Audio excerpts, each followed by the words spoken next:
You're listening to the New Artist Workshop.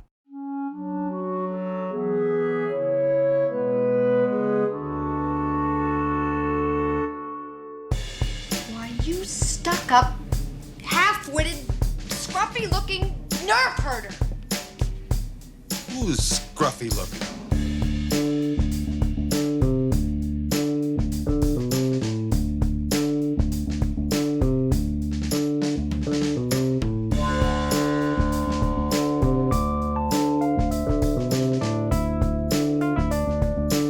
Hello and welcome back to your favorite podcast. Now that's what I call a franchise. I'm Peter Mancuso.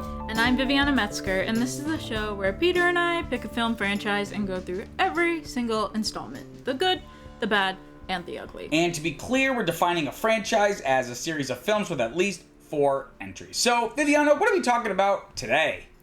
Alright. Dun dun dun! Today we are talking about the 1980 film The Empire Strikes Back. And this is your one and only spoiler warning. If you haven't watched the movie, what have you been doing? But also, you can do that before listening to this episode. I wonder if there's anyone out there who isn't a child Probably. who doesn't know the spoiler at the end of this movie. Oh. Everyone knows the spoiler. I don't know if they've watched it. I've heard of people being like I showed my friend all the Star Wars movies. He knew nothing about them. Like, if you're really out of touch. Yeah. Like, he knew they existed, but he didn't know, spoiler alert, Darth Vader is Luke's father. Did you know that? Did I just spoil it for you? He told him, but like, I don't see a paternity test anywhere. Oh, well, you know what? I'll do that as a trivia. Oh, and I do remember, it's probably in your trivia, but I do remember, I think you talked about it, I don't know why, another time how no one knew that, and the actor on set said something different. Oh yeah, the only people who knew was Mark James. Hamill, the director, the writers, right? So the actor David Prowse, who's like doing it on set, the line was in the script, Obi-Wan killed your father.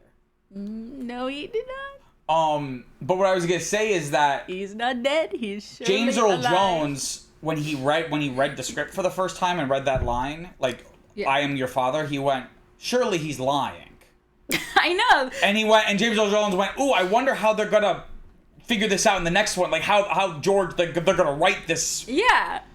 And I believe, and it might be my notes, and it definitely would be in the next one. I think George Lucas met with like a child psychologist. Because they literally added a scene into Return of the Jedi, like making it very clear, like Yoda's like, yes, he is your father. Because he was like, children won't believe it. Because they don't respect Darth Vader. Like, it needs to come from someone that the audience respects. Yeah. Because that's kind of like out of pocket, to be honest. It's like... It wasn't until we saw the back of his head in this one that we even knew, wait, he's human? Yeah. That was probably a surprise. That he was not a robot. I feel like maybe he would have like been like, no, you're not. What are you talking about? And then maybe. Like, that's exactly what he says. No, then, that's not true. That's impossible. No, I know, but like a little bit more, and then like, because he ends up believing it, right? And then he could like take off his helmet and be like. Yeah. Well, he would probably die or. Oh shit, that's true. Hey, well, he was helmetless in his little egg. So I don't know if that was in the intention back then. And also because in this it doesn't make sense because the little pod egg thing is open. But from I think later in canon, they come up with the idea that pod's almost like this like hyperbaric pressure chamber where he's able to take off his suit and breathe and not be like in immense pain, essentially. But again, that wouldn't really track with like the way the actual movie was made because like the pod was open. Yeah. So why would that even happen? Maybe it was like a force field. It just the air just was kept inside of a force field. Oh. Why don't you read the letterbox? It took us about 3 hours and 2 breaks to talk about the first film. Oh my god. I'm hoping that it does not do the same as well because we have to turn the ACs off, obviously. And I'm already boiling. We've only been talking for like 5 minutes. All right, the epic saga continues as Luke Skywalker, in hopes of defeating the evil Galactic Empire, learns the ways of the Jedi. Hold on 1 second. Excuse me, I'm sorry. I was having bubbly water. Oh, burp. Loves learns the ways. I love the ways of the Jedi. learns the ways of the Jedi from aging Master Yoda, but Darth Vader is more determined than ever to capture Luke. Meanwhile, Rebel leader Princess Leia, cocky Han Solo, Chewbacca, and droids C3PO. Shut up! Sorry. You're just making it worse. Oh, sorry. Droids C3PO and R2D2 are thrown into various stages of capture, betrayal, and despair. Where is the extra comma? This is not an Oxford comma. I know, it should be capture, comma, betrayal, comma, and despair. It's Oxfordless. It's Oxfordless. That might be one of the better Letterboxd blurbs that we've read. Because I feel like that actually captures the movie quite well. Yeah. Well, I read the one sentence, or here you go. But Darth Vader is more determined than ever to capture Luke. There you go. He is more determined than ever. I kind of just read it beforehand. And I didn't give it a lot of feeling. Well, I didn't know where the sentence was going. You didn't give it a lot of oomph. Yeah, and you could practice beforehand. Because again, this isn't... you don't have the scripts. You can look up on Letterboxd. You just sent me the secret documents. I know, but Are these the Letterboxd? Yes, it's the Letterboxd blurb. It's not the Peter blurb. It's the Letterboxd blurb. How would I think to do that? Because you fucked it up for like the past 70 episodes. What? I didn't fuck it up. It's just a cold read. It's cold. It was chilly. Okay, so here's some basic info about the movie. It was directed not by George Lucas. What? It was directed by Irvin Kershner, who is a very funny man, and he has kind of a voice. He almost kind of sounds like Yoda. He like kind of talks like this. Really? and whenever he does interviews, because like his primary thing was like these like smaller independent movies. Mm-hmm.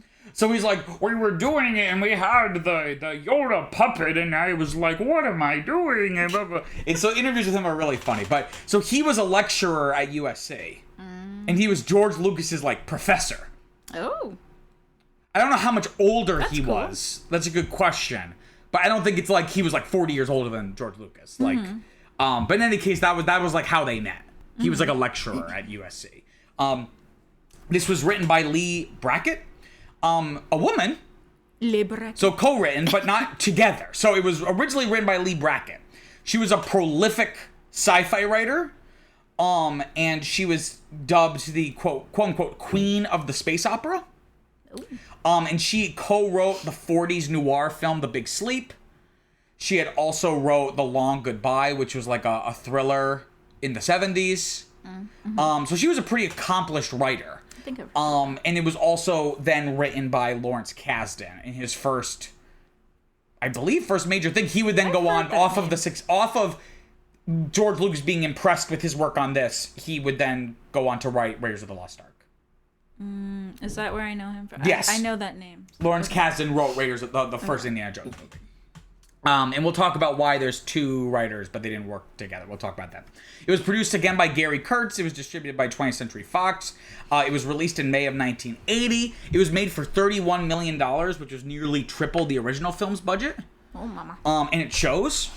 Like, it looks, it's like triple the quality in every way. And it grossed, I don't think it was as successful financially, but it still grossed $544 million worldwide. So that's still a very, very good return. Well, on top of the merchandising and everything. If someone is really keeping up with this whole situation, I can understand why it didn't perform as well, because, well, the holiday special. I think, like we had talked about, I don't think that hurt the brand in any meaningful way because the internet didn't exist yet. So, like, yes, people saw it. It was, like, a major thing on a major network, but it wasn't, like... Just the one time. Whereas today, when something really bad comes out, we can just, like, replay the awful bits over and over and over. Yeah. Right? And kind of, like, sustain the hate. Whereas back then, it's like you watched it once. You could talk about and remember how bad it was. But it wasn't like you could just watch these clips, like, on Twitter and be like, God, this was awful. I kind of forgot. It really is bad. So you don't have that same kind of situation. So, yeah. So, Viviana, you had seen this before because we watched it together. Yeah. Objectively. But I don't know, again, kind of with the original, I don't know how much you watched this one in particular as a kid. We talked about the originals in general, your experience. I don't really know. I think the thing really that I just remembered was the tauntaun being used as a sleeping bag. A very smelly a sleeping bag. Yeah, in the AT-ATs. So I don't think I remembered a lot. A lot more. Oh, well, and also your father, but I didn't. Oh, Luke, I'm your father. I was like, my father, Vin Mancuso? Well, May of 1980. He was already alive. It was his birthday. Wait, oh my god, I totally forgot. It was his birthday. I should have told a story when we talked about the first film. Can I just, for 30 seconds, tell a story? Okay. So my father was born in 1968. Okay. He was 9 years old when the original Star Wars came out in 1977. That's like lightning in a bottle, like the perfect jet age to experience the original Star Wars, right? Sure. He hated it. Him and my grandfather, really? They went to see it like a year later in a drive-in, and it was a double feature with Bad News Bears and Star Wars. And my dad, because he's into sports, liked Bad News Bears, and then slept through Star Wars. My grandfather loved it. I would watch some of these movies with my grandfather when I was a kid. I don't think I've ever heard that before. Bad News Bears? You've never heard of that movie? I don't think so. It's like you probably maybe... A sports movie? Yeah, it's about like a little league team. Oh. And like they're like basically... The coach is like this alcoholic guy who kind of just gets like roped into doing it, and it's like they're like the underdogs and whatever. And you say Bears, I was thinking Country Bears. No, Bear. No. But anyway, so you brought because we talked about my father. That's silly. That like he was like the perfect age. Sorry, no, the drive-in. Well, it's like the perfect like. No, I think that makes it good. It's like a quintessential American summary like. But I think you should only do that with stuff that you've seen though, because if you haven't seen it, then it just like. I don't think difficult. Because remember we went to see Cruella, and then the car died. Yes, so because I turned the engine off and the battery died. Yes, so yes. We didn't even get to hear like 30 minutes of the. That's right. Well, we could because we had the windows down and we could hear other people's ratings. But like barely, and I didn't know what was going on. Anyway, you are 99. You're 100% right. I think you go to reminisce. I don't think that was the reason he didn't like it, because he loved Bad News Bears. No. And he never was like, after I watched it not in a drive-in, I loved it. No, I know, I'm just saying. He was bored. He fell asleep. Yeah. At the time, one of the most... It's so loud. Well, again, like we talked about 1977, one of the most, like it was an assault on the senses for moviegoers in the late 70s. Like, no movie had been so sensory with the sound and the visuals and everything. So the fact he fell asleep, that's preposterous. But anyway, so he was tired. Anyway, so anyways, but you've seen multiple. Yeah, I've seen this a gajillion times. As a kid, and I think I talked about this before, and we'll talk about this a lot as we go through this franchise. Again, ultimately, I'm a product of the prequel era, right? So the ones I probably watched the most were the prequels, particularly Episode 3, which is the movie that made me want to make movies, as I've said a million times, right? That being said, when it comes to the original trilogy, I want to say I have more memories of watching this one than the other two. Do you have like specific memories, like with your grandpa or something? Not even that, but like I just feel like I watched this one more because it's the best one of the trilogy, hands down, and quite possibly the best one of the franchise. Okay. Possibly. It was so funny when it started out and there was like the dogfight scene and you were like, see, now this is a Star Wars movie. It really is the Star Wars. When we were watching this one? Yeah, because like I don't remember saying that. You were like, oh, the first one wasn't really like Star Wars. I'm like, that is the Star Wars. Oh no, because I was saying like, this is Star Wars. My thesis. So what you're alluding to is my thesis of that, like, and this happens with like every franchise. You see it like with the MCU with Iron Man, but it's like the first movie in like a long-running franchise is often like the least like the others because it's not being an installment in the franchise. It's just a movie.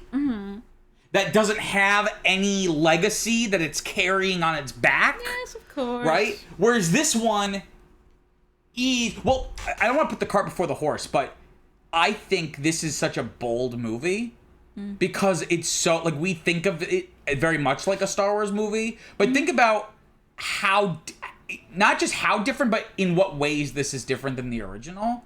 Because the original, for all intents and purposes, is good swashbuckling family fun. And I had said, and I had never kind of arrived, I had never articulated this until we recorded our episode on the first one. My kind of takeaway from watching it this most recent time was that it's not really about anything, right? At least anything interesting, thematically or psychologically. It's very generic, good versus evil. It's fun, and I don't say this in a pejorative way. Well, something I just... Whereas this one feels more thematically and psychologically complex. Yeah, well, you know? something... Oh my god. And I have lots of notes to kind of reinforce that, but I'll save that for later. Something that I literally have never thought of before until just now is that I'm trying to list out like the differences between the two. I think one of them that kind of like stands out to me is the involvement, right? So in the first one, it was a lot of them and us. Right, so a lot of like all the scenes and stuff, they weren't really together most of the time. But this one is like, we're having dinner with Darth Vader, like type of like. The story becomes a lot more. It becomes a lot more. Like a lot more soap operatic, and I don't mean that in a pejorative sense. Yeah, like yeah. The web is thickening. Where it's more, and the result of that, or rather maybe the cause of that, depending on how you look at it, is. It's because they're becoming more about the characters, as opposed to just being archetypes. Yeah. Which again, I do not mean in a pejorative sense. The first movie is an achievement. I understand you love the Star Wars and you're not trying to bash on it. Right. You're just saying. But I don't want to delve too much into that because I do want to put a pin in it. But to answer your question, I've seen this a million times, and I think this or the first one I probably watched the most as a kid of the originals. But again, I used to watch these so often. It's hard to be like, oh, I watch this one more than the other. I often would watch all three of them over the course of like a week or something, like all the time. You know what I mean? Like, it was rare that I would just pop in Empire Strikes Back. Do you see what I'm saying? Yeah. Isn't the next one kind of scary? No. Scary, but like. I don't know. I don't know what you would find scary. If anything, it's the opposite because it's like way more like merchandise friendly with the Ewoks. It's more silly. It's a much more of a return to like the first film's tone. And again, we'll talk about this, but just kind of give some appetizers for people to nibble on. That like there were pretty vocal dissidents when it came to this film. Like reviews being like, it's not fun. It's not Star Wars of 1977, which was fun and invigorating. Because again, we didn't talk about this as much. Even though they did all this stuff, they went to Cloud City. There was adventure. But it's like in a macro sense, they do stuff. But the argument I think was, and we didn't really talk about this a lot because we had so much to talk about. We talked for 3 hours, and there's still things we didn't talk about that we could have looked at it from beginning. But one thing about the original film. Oh, we talked about this a little, in that it was a return to an older kind of filmmaking. And it wasn't just like, stylistically a return, but again, to a return to uplifting movies. That, due to the transformation that America had gone through. This one is not really uplifting at the end. Right? You know, there's a glimmer of hope at the end. If you care for Han, then... it's a downer, right? The original broke a trend in American society of like pessimism and you know, after Vietnam and Watergate, and then movies reflecting that like a jaded sensibility, like the new Hollywood, right? This felt like a palate cleanser that obviously was successful because it became a phenomenon overnight. Well, not overnight, but you know what I mean. So whereas this one character development is not a little weird. In this one? Yeah. Interesting. It's like they've all become Han Solo. It's like everyone says like these sassy little things all the time. Like, you know, it didn't really seem like that was who Leia was in the first one, and now she's like this kind of like, I don't know, vindictive. I don't know if you could say this that, one is definitely like, leaning more into like screwball comedy. Like, do you know what I mean by that? Yeah, I think so. It's just like kind of fast and loose with like how characters react. So it's like, Well, screwball comedy was like a specific kind of like genre that like maybe today we would call like romantic comedy. Yeah. Where it was specifically like in like the 30s and the 40s of like the mismatched man and woman who butt heads, but then they ultimately kind of fall in love, right? Classic. That's an interesting observation, I think. But do you see what I'm saying? It's like, I know that we're seeing more of her now, but like she seems like a different person. But I think it was guess for the that better could though, because she happen? has like more personality. Because like before, she was just like, I'm the princess. She had a little bit more. She had some tenacity in the first one, but like we talked about when we were watching, it's like when the base is getting attacked, like she wants to be the last one to leave. Like she's still running. Like she's not in a princess gown. No, She's like just wearing like the same military garb that all the other rebels are wearing. That's good. And stuff. I'm just saying, like in terms of like with Han and everything, it's like kind of like I don't know, why don't you like me? Well, it's this because she doesn't want to like him, but she loves him. I know. She loves him. And then they make Ben. And then they do make. And That's then, later. And then he becomes evil. That's well, later. shit. Do you want to hear some background? Yeah, you can only hope for the best. What I'm hoping is that we get a blizzard soon because I'm already sweating buckets over. I just touched my head. I'm like all greasy and stuff. So let's talk about. So here's talking about the development. So following the unexpected financial success and cultural impact of Star Wars from 1977, a sequel was swiftly put into production. In case Star Wars had failed, creator George Lucas had contracted Alan Dean Foster to write a low-budget sequel, which was later released as the novel Splinter of the Mind's Eye. So that ended up being a novel that was released, I think, like in 78 or 79, that kind of served as like a sequel. Because, like, George Lucas was thinking, like, I still want to make a sequel, but if this doesn't turn out well, like, maybe we could just make a really cheap one. Like, almost like really like a B movie. Yeah. Once the success of Star Wars was evidenced, Lucas was reluctant to direct the sequel because of the stress of making the first film and its impact on his health. Remember, he, like, almost had, like, a heart attack, basically? Oh, George. Like, literally. Yeah. Almost had a heart attack. Like, he was, like, diagnosed with hypertension. Was like, you need to reduce your stress. Conscious that the sequel needed to exceed the original scope, making it a bigger production, and as production effects company Lucasfilm was relatively small and operating out of a makeshift office, Lucas considered selling the project to 20th Century Fox in exchange for a profit percentage. He had profited substantially from Star Wars and did not need to work, but was too invested in his creation to entrust it to others. Luke, so his thinking was like, maybe I can like give them more creative control in exchange. They'll put up some more money for it. Yeah. But he was like, no, this is my movie. Lucas had concepts for the sequel, but no solid structure. He knew the story would be darker, would explore more mature themes and relationships, and would continue to explore the nature of the Force. Lucas intended to fund the production independently, using his $12 million profit from Star Wars to relocate and expand his special effects company, Industrial Light Magic, or ILM, and establish his Skywalker movie ranch in Marin County, California, with the remainder as collateral for a loan from Bank of America for the film's $8 million budget. Like I said, it ended up being $31 million.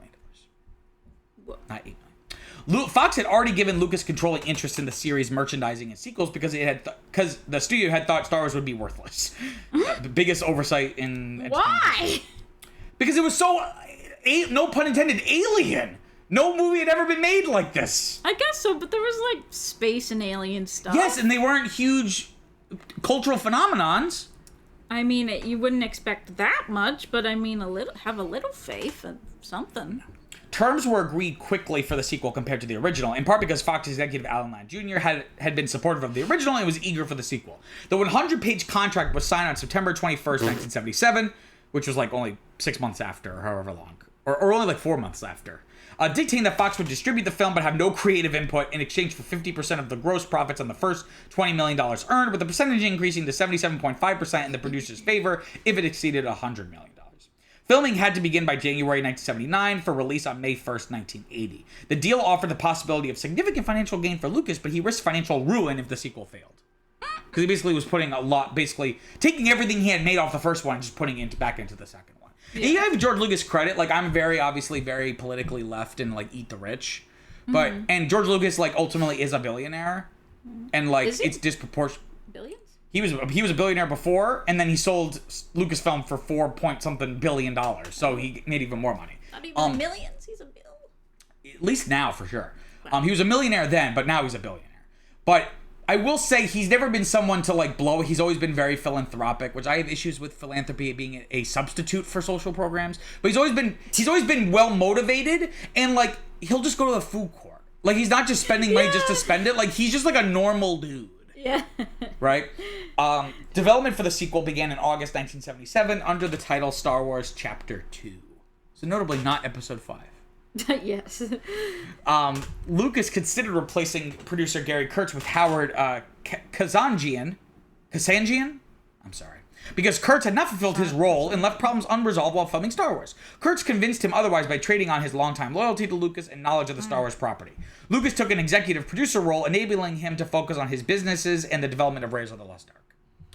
Lucas wanted a director who would support the material and accept that he, meaning Lucas, was ultimately in charge. He considered around 100 directors, including Alan Parker and John Badham, before hiring his old acquaintance Irvin Kershner in February of '78. Kershner was reluctant to direct the sequel to a film as successful as Star Wars, and his friends warned him against taking the job, believing he would be blamed if it failed. Lucas convinced Kershner it was not so much a sequel as a chapter in a larger story. He also promised him he could make the film his own way. So I think that's... Gary, dropping the ball. So I feel like this was one of George Lucas' greatest decisions ever, is like, I'm not going to direct it. Mm-hmm. And we see how him making the opposite choices for other films ends up hurting that. Yeah. But let's continue. So in terms of the writing, Lucas began formulating ideas in August of '77. These included the Emperor, Luke's lost sister, and an explanation of facial injuries Hamill had suffered from an accident after filming Star Wars. Lucas told Hamill that had he died, his character would have been replaced, not recast. Which is nice, I guess. Hamill recounted being told the sister character might be Leia, which he found disappointing. Science fiction writer Leigh Brackett, whom Lucas met through a friend, excelled in quick-paced dialogue. He hired her for $50,000, aware that she had cancer. Between November 28th and December 2nd, 1977, Lucas and Brackett held a story conference. Lucas had core ideas in mind, but wanted Brackett to piece them together. He envisioned one central plot complemented by 3 main subplots set across 60 scenes, 100 script pages in a 2-hour runtime. They formed a general outline and ideas that included the Wookiee homeworld, which was, I guess, for the holiday special, Kazook, but it became Kashyyyk. New alien species, the Galactic Emperor, a gambler from Han's past, water and city planets, Luke's lost twin sister, and a diminutive frog-like creature named Minch Yoda. Minch? Just because it's all just... Because we take Yoda for granted, but it's also just a weird word. Where do you even get Yoda from? He would just write down weird words and be like... Yoga, Yoda... Yoda! Yofa, Jofa. Around this time, Kurtz conceived the title The Empire Strikes Back. He said they avoided calling it Star Wars 2 because films with 2 in their titles were seen as inferior. This is true. Because again, at this point, sequels were rarely as good, if not worse. I think at this point, the only sequel that was considered just as good, if not better, was maybe like The Godfather Part 2. Oh god. And that was like, and a lot of people saw that as like the exception that proved the rule. If anything, that one is better. Exactly, right? And again, I just love the balls. Again, because like when you watch the first movie, you kind of get the implication. I love balls. I mean the balls too. Like when you watch the first movie, like we talked about this, the implication is like the Empire has been defeated. Mm-hmm. Like the Empire, not just like those people on the Death Star, but like the Empire.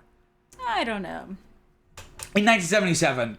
Through all the formal tools of the language of film. Darth was still alive. Okay, but then it's like, okay, that's a threat, but not necessarily the Empire, right? Because again, it wasn't designed to necessarily have a sequel, despite what George Lucas says, right? So my point being is it's really ballsy and it sets the tone for this movie that it's like, not only are they surviving, they're striking back.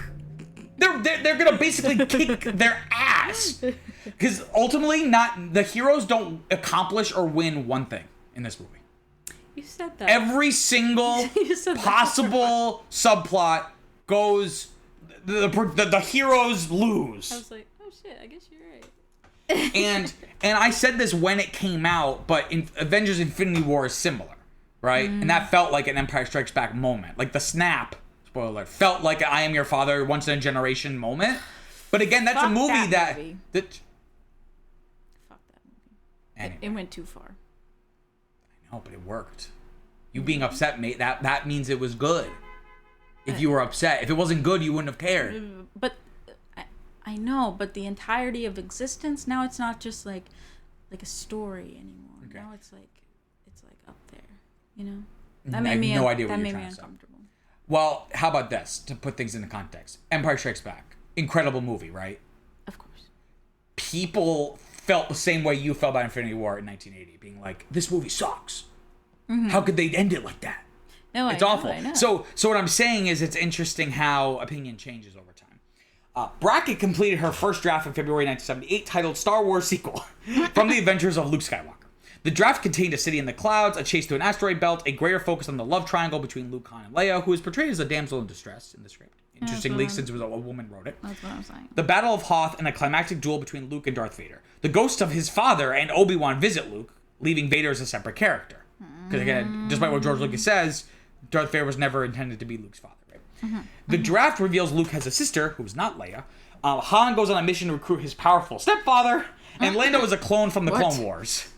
Because again, at that point, we don't know what clones are, so it's not like he's a clone like the clones we saw. Because again, the Clone Wars was just like a throwaway line in the original. It's just like, oh, you found the Clone Wars. Yeah. So we didn't know what the clones were. We don't know what side the clones fought on. We don't know how the clones were even involved. Was it a war with clones? Was it a war fighting over clones about who gets clones? We had no idea. So originally, the idea was maybe Lando is a clone from the Clone Wars. Lucas made detailed notes and attempted to contact Brackett, but she had been hospitalized and died of cancer a few weeks later on March 18th. So that's why there are two writers. So in terms of the rewrite, the strict schedule left Lucas no choice but to write the second draft himself. Though Brackett's draft followed Lucas's outline, he found she had portrayed the characters differently than he intended. Lucas completed his handwritten 121-page draft on April 1st. He found the process more enjoyable than on Star Wars because he was familiar with the universe, but struggled to write a satisfying conclusion, leaving it open for a third film. Because it's always great to leave it on a cliffhanger because you don't have to figure out how this all gets resolved for another 3 years.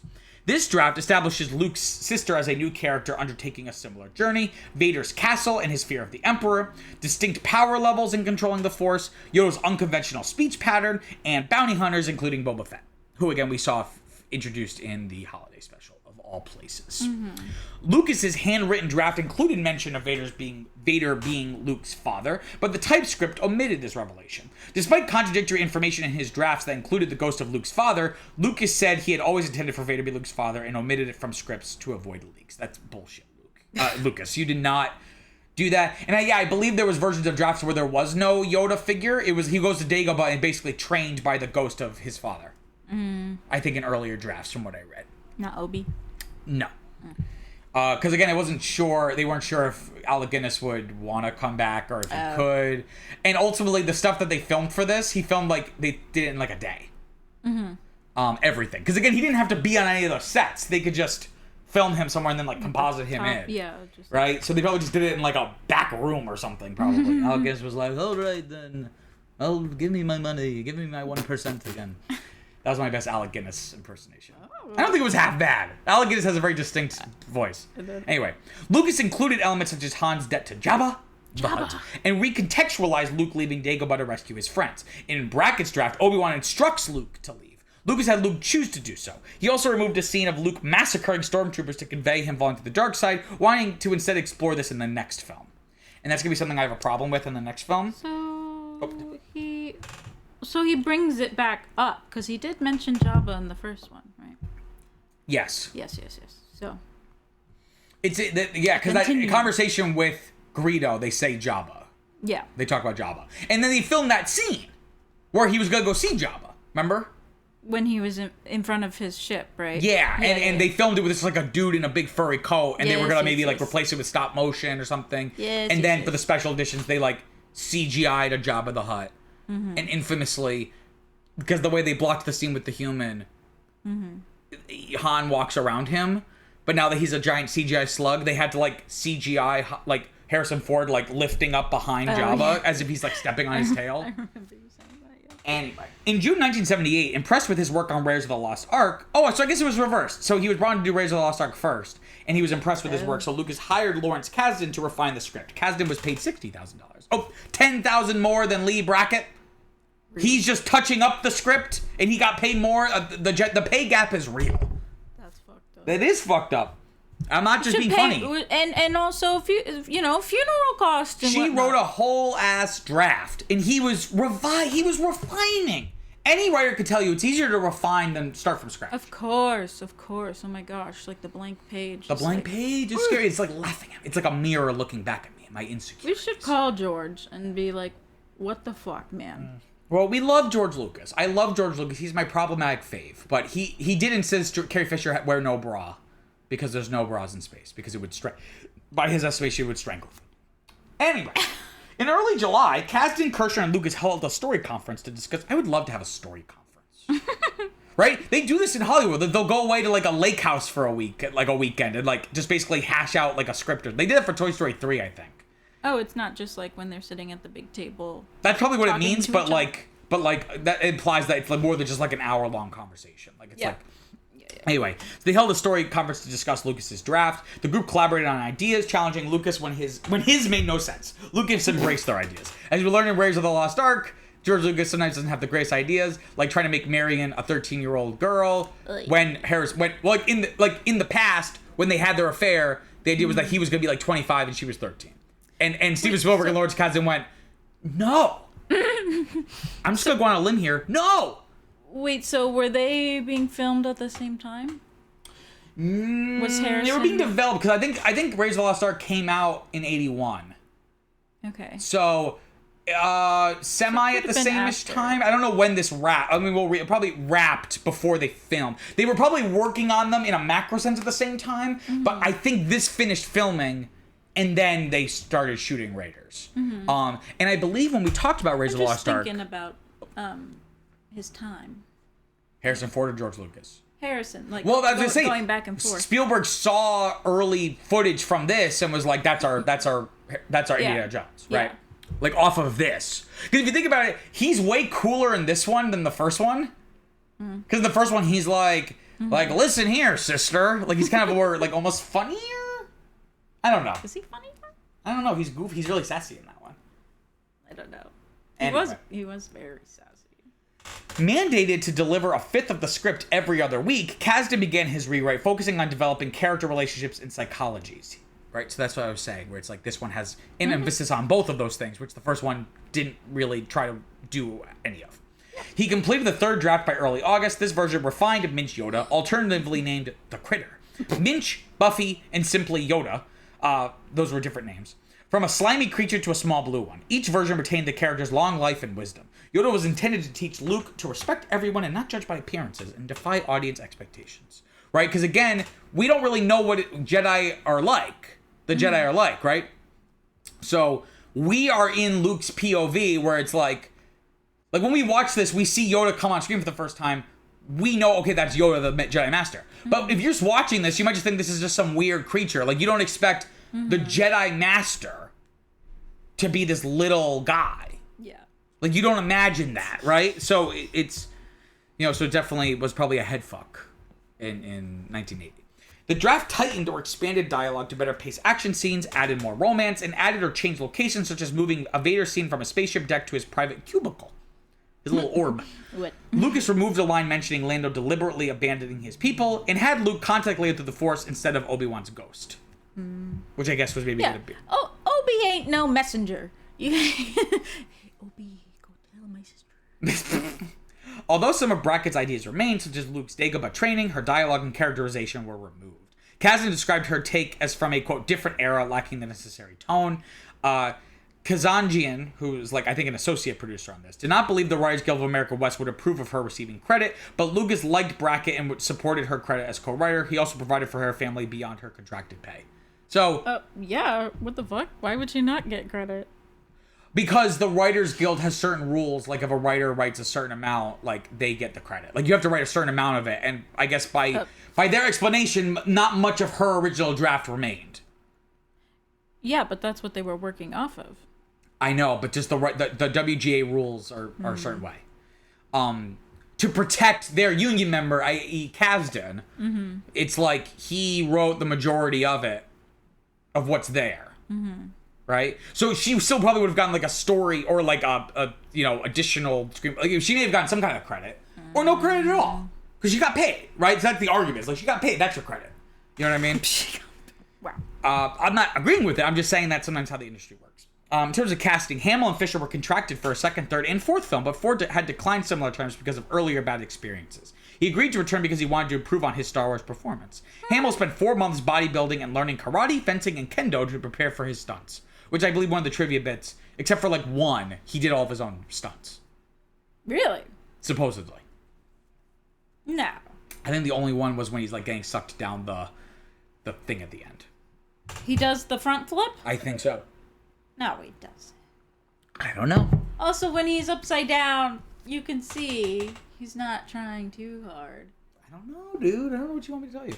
James Earl Jones returned to voice Vader, but as with Star Wars, declined to credit because he considered himself, quote unquote, special effects to process physical performance. So that's interesting. James Earl Jones, I guess, was whatever. It's fine.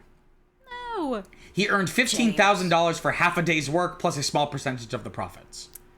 Oh. Well, a small percentage of the profits is still pretty good. Okay. I guess we saw with Alec Guinness, he got 1% on the first, or 2% or something, and he became a millionaire overnight. You're right.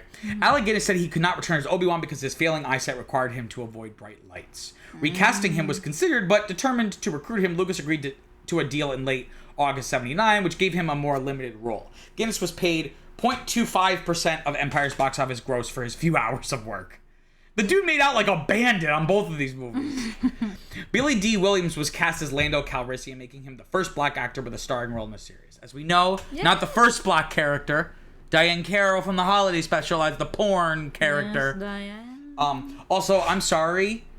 I said this when we were watching it, and hopefully this isn't problematic. He's the most late 70s, early 80s black guy I've ever seen. Perm. The perm, the way he talks, he's kind of Yes. hey, how's it going? He has that kind of what white audiences would have expected a cool black guy to be. It's coming because Billy D. Williams was already famous. He was already a very popular black actor.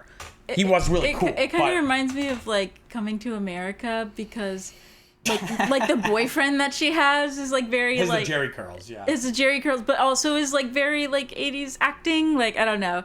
So it kind of reminded me of that a little bit, but yeah, but he has that specific kind of charm that actors of that era had. Yeah. That I feel you just couldn't do today. I don't know how to explain it. Yeah. It's a sex appeal. That's what it is. What? It's pure sex appeal. We just don't have a lot of sex appeal anymore. We're a very sexless society now. They made him sexy? No, just Billy D. Williams has a natural charisma. He is charismaed. He is charismatic. Yoda was voiced and puppeteered by Frank Oz with assistance from Catherine Mullen, David Barclay, and Wendy Froud. Those are 2 women as part of the thing. So that's pretty cool. Lucas had intended for a different actor to provide Yoda's voice, but decided it would be too difficult to cast someone who could match their voice to Oz's puppetry. Interesting. And I believe, because I think when they were filming the first one, because they filmed in the studio not when they were in the desert. When they did in the studios, they were in London, right? At Isle Street. It was the same studio or down the street from where they filmed The Muppet Show. The Muppet Show, the TV show, was primarily filmed in England. Really? Yes. Because they couldn't get anyone in the United States to finance it. Jim Henson couldn't get anyone to finance it in the States. So he had to go to English financiers and producers. So they kind of got friendly with one another. And I believe, as the story goes, George Lucas asked Jim Henson to do it. But he was too busy, running the Muppets. But he was I'll you should have my second in command, Frank Oz, do it. And then the rest was history. So even now that Yoda is primarily CGI and everything he's in, Frank Oz still does the voice and stuff. No, he's still alive. Yes. Yay! Frank Oz is still alive. Yes. Good job, Frank. There was no extensive casting for the Emperor. Lucas chose Clive Revel to provide the character's voice, and actress Marjorie Eaton physically portrayed the Emperor in test footage. The footage proved unsatisfactory, and special effects artist Rick Baker created a full mask that his wife Elaine wore. Chimpanzee eyes were superimposed over her face. Cat eyes and assistant accountant Laura Crockett's eyes were also considered. So notably, this film of the 3 originals that we talked about, they had special editions. Yeah. This movie is the one that escapes the least changed. Yeah. There are a few changes here and there, primarily maybe some VFX additions, instead of having certain things that look kind of crappy today. Yeah. They would do CGI, more a CGI establishing stuff of Cloud City and stuff. But notably what they did was in that scene, because they did this the late 2000s, and I don't know if they did it for the original special edition, but again, like I told you, he would keep making changes for every release. So it's the special editions in 97, and then the DVD release in 2004, and then the Blu-ray release in 2011. He kept changing stuff. Yeah. I believe it was for the 2004 DVD release. They changed it so that it would be the actor who would later play the Emperor in both the originals and the prequels. Yes, and they changed the dialogue to reference Anakin Skywalker and be a little more prequel friendly, like kind of accommodate being like, because when you're watching it in 1980, this conversation is fine, right? But when you're watching it now, knowing the prequels, you're like, how does Darth Vader not know Luke Skywalker's his son? So it's not until, which it literally makes no sense because the movie is like, you know, like Skywalker's, but like he knows that's Luke Skywalker. But when they change this conversation with the Emperor, when they change this conversation for the DVD release, it's the Emperor that reveals that Luke Skywalker is the son of Anakin Skywalker.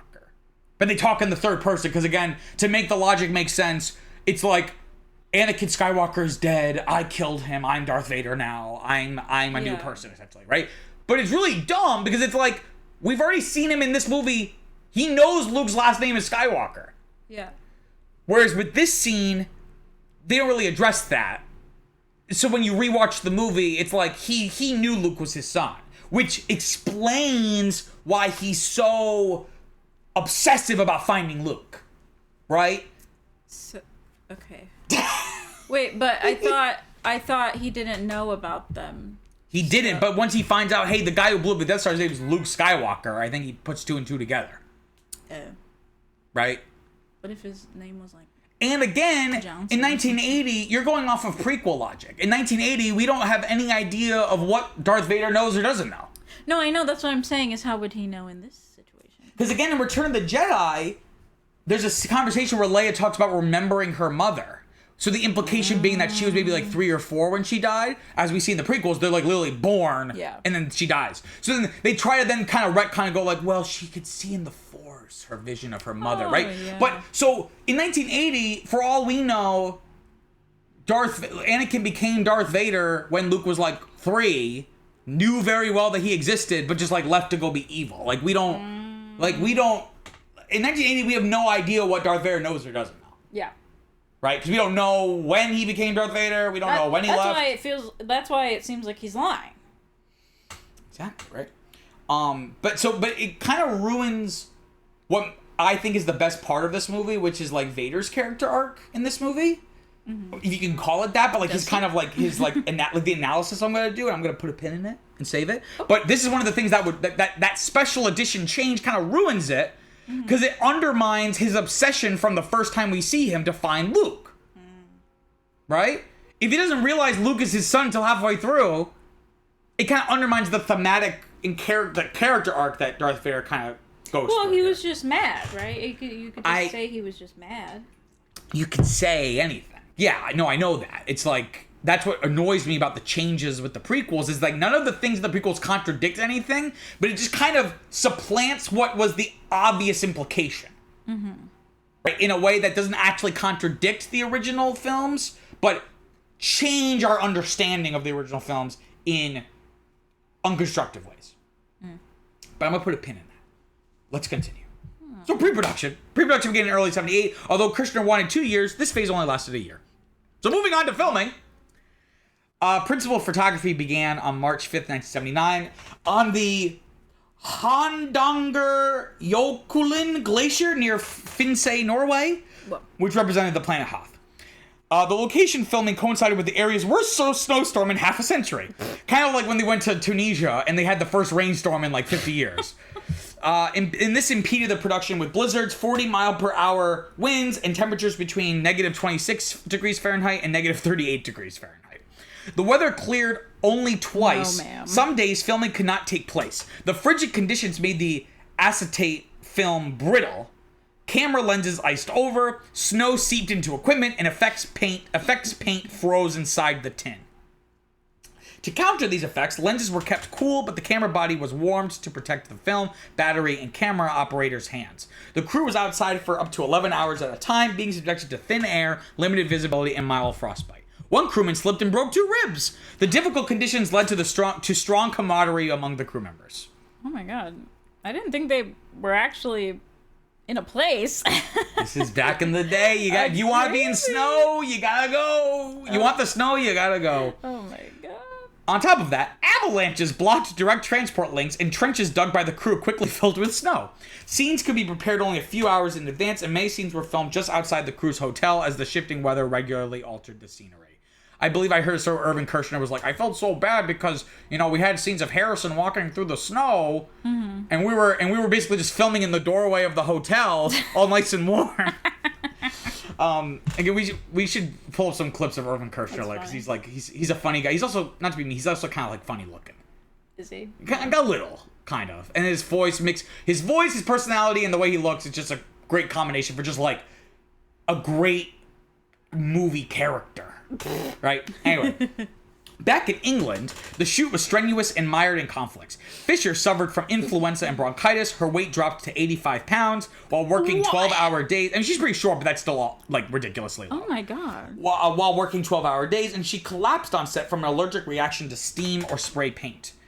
She was also allergic to most makeup. Her overuse of hallucinogens and painkillers worsened her condition, as did the anxiety she experienced while performing her speech to the rebels. And that, when they're about to fight on Hoth, she has this speech she makes in the hangar. Apparently it was really wordy and she kept fucking it up over and over. Stress and personal traumas led to frequent arguments among Hamill, Fisher, and Ford. So it was a very stressful time. Ford and Hamill fell ill or were injured at different times. Hamill was depressed by his isolation from human cast members, as his scenes required him to interact mostly with puppets, robots, and actors whose voices would be added later or dubbed over. Because most of his time is spent on Dagobah. So Mark Hamill talks about, and this might be my notes, he would be for weeks I would look at the call sheet and it would be actor, Mark Hamill, Luke, props, snakes, lizards, he was really isolating. Because then even when he was working with Frank Oz, basically they built the set high and Frank Oz is underneath. So he's just talking to this puppet.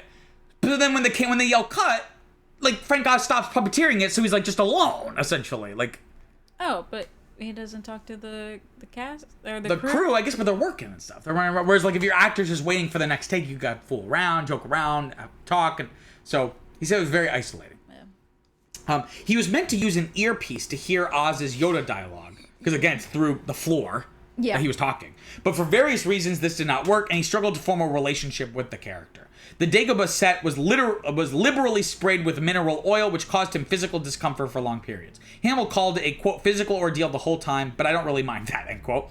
At one point, Oz cheered Hamill up with a Miss Piggy routine, because Oz does Fozzie Bear, Miss Piggy, Animal, he's, so he, I guess, did one of those ones. Hamill recalled Ford giving him a kiss instead of reading his lines, which entertained the crew.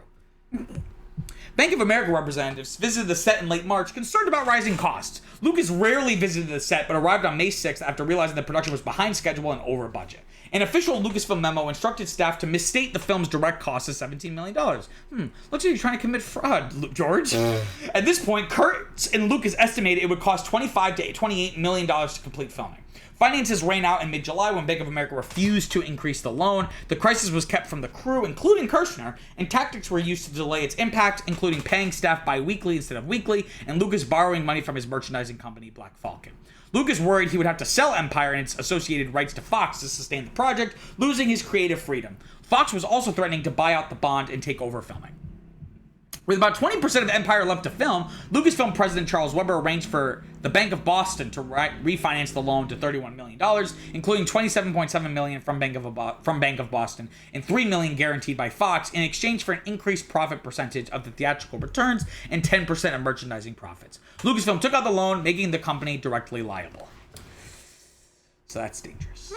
Because again, usually when you make a film, you create a little sub company, an LLC. So that if something happens on the film and someone gets sued, they can only come after the LLC, Empire Strikes Back LLC. So they can't take Lucasfilm for all it was worth. Now Lucasfilm is directly liable now. So things could get very dicey. Hamill returned in early July to film his climactic battle against Darth Vader, portrayed by stunt double Bob Anderson, who said the experience was like fighting blindfolded because of the costume. Hamill spent weeks practicing his fencing routine, eventually growing frustrated and refusing to continue. The next scene, where Vader confesses he is Luke's father, was shrouded in secrecy. Prowse was given the line, Obi-Wan Kenobi is your father, to read, Whoa. Well, I've heard it's Obi-Wan killed your father. But in any case, he was known... Prowse was given fake lines because he was known for repeatedly leaking information. Only Kershner, the producers, and Hamill knew the actual line. Kershner's slower work pace had frustrated Lucas. He described his filming style as frugal, performing 2 or 3 takes with little coverage film that could later compensate for mistakes. Watts and Reynolds said Kershner often looked at new ways of doing things, but this required planning that only delayed things further. So you're complaining that he's being economic? I'm confused. Kershner had tried replicating the quick pacing of Star Wars, not lingering on any scene for too long, and encouraged improvisation, modifying scenes and dialogue to focus more on characters' emotions, such as C-3PO interrupting Han and Leia as they're about to kiss. That was funny. That was silly. So in terms of its release, in terms of the context, industry professionals expected comedies and positive entertainment to dominate theaters in 1980 because of low morale in the United States caused by an economic recession at the time. This generally increased theatrical visits as audiences saw escapism and ignored romantic films and depictions of blue-collar life. A surge of interest in science fiction following Star Wars led to many low-budget entries in the genre attempting to profit by association, and big-budget entries such as Star Trek: The Motion Picture and The Black Hole both released just months before The Empire Strikes Back. Sequels were not expected to perform as well as their originals, and there were low expectations for merchandising. So again, we're used to the idea of sequels need to be bigger and better. Mm-hmm. That was rare at this time. In terms of the credits on this movie, like who's credited for what, so this caused a big issue that would lead into the next movie. As with Star Wars, Lucas wanted to place all of the crew credits at the end of the film to avoid interfering with the opening. Mm-hmm. The Writers Guild of America and the Directors Guild of America had allowed this for the first film because Lucas had directed and it opened with the logo for his namesake Lucasfilm. But for Empire, they refused to allow Kershner or the first or second unit directors to be credited only at the end. They fined Lucas $250,000 when he ignored them and tried to have the film removed from theaters. Because ultimately these directors are part of the union and part of the rule you're supposed to have like their name, at least certain people's names at the front. Yeah.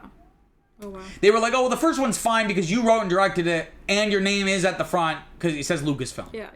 But this was like, this is, right? Because Lucas had followed the laws relevant to the United Kingdom where it was produced, the DGA was unable to sanction him and instead fined Kershner $25,000. Lucas paid his fine but was so frustrated that he left the WGA, DGA, and Motion Picture Association, which restricted his ability to write and direct future films. Wait, what? And notably, and we'll talk... They fined him?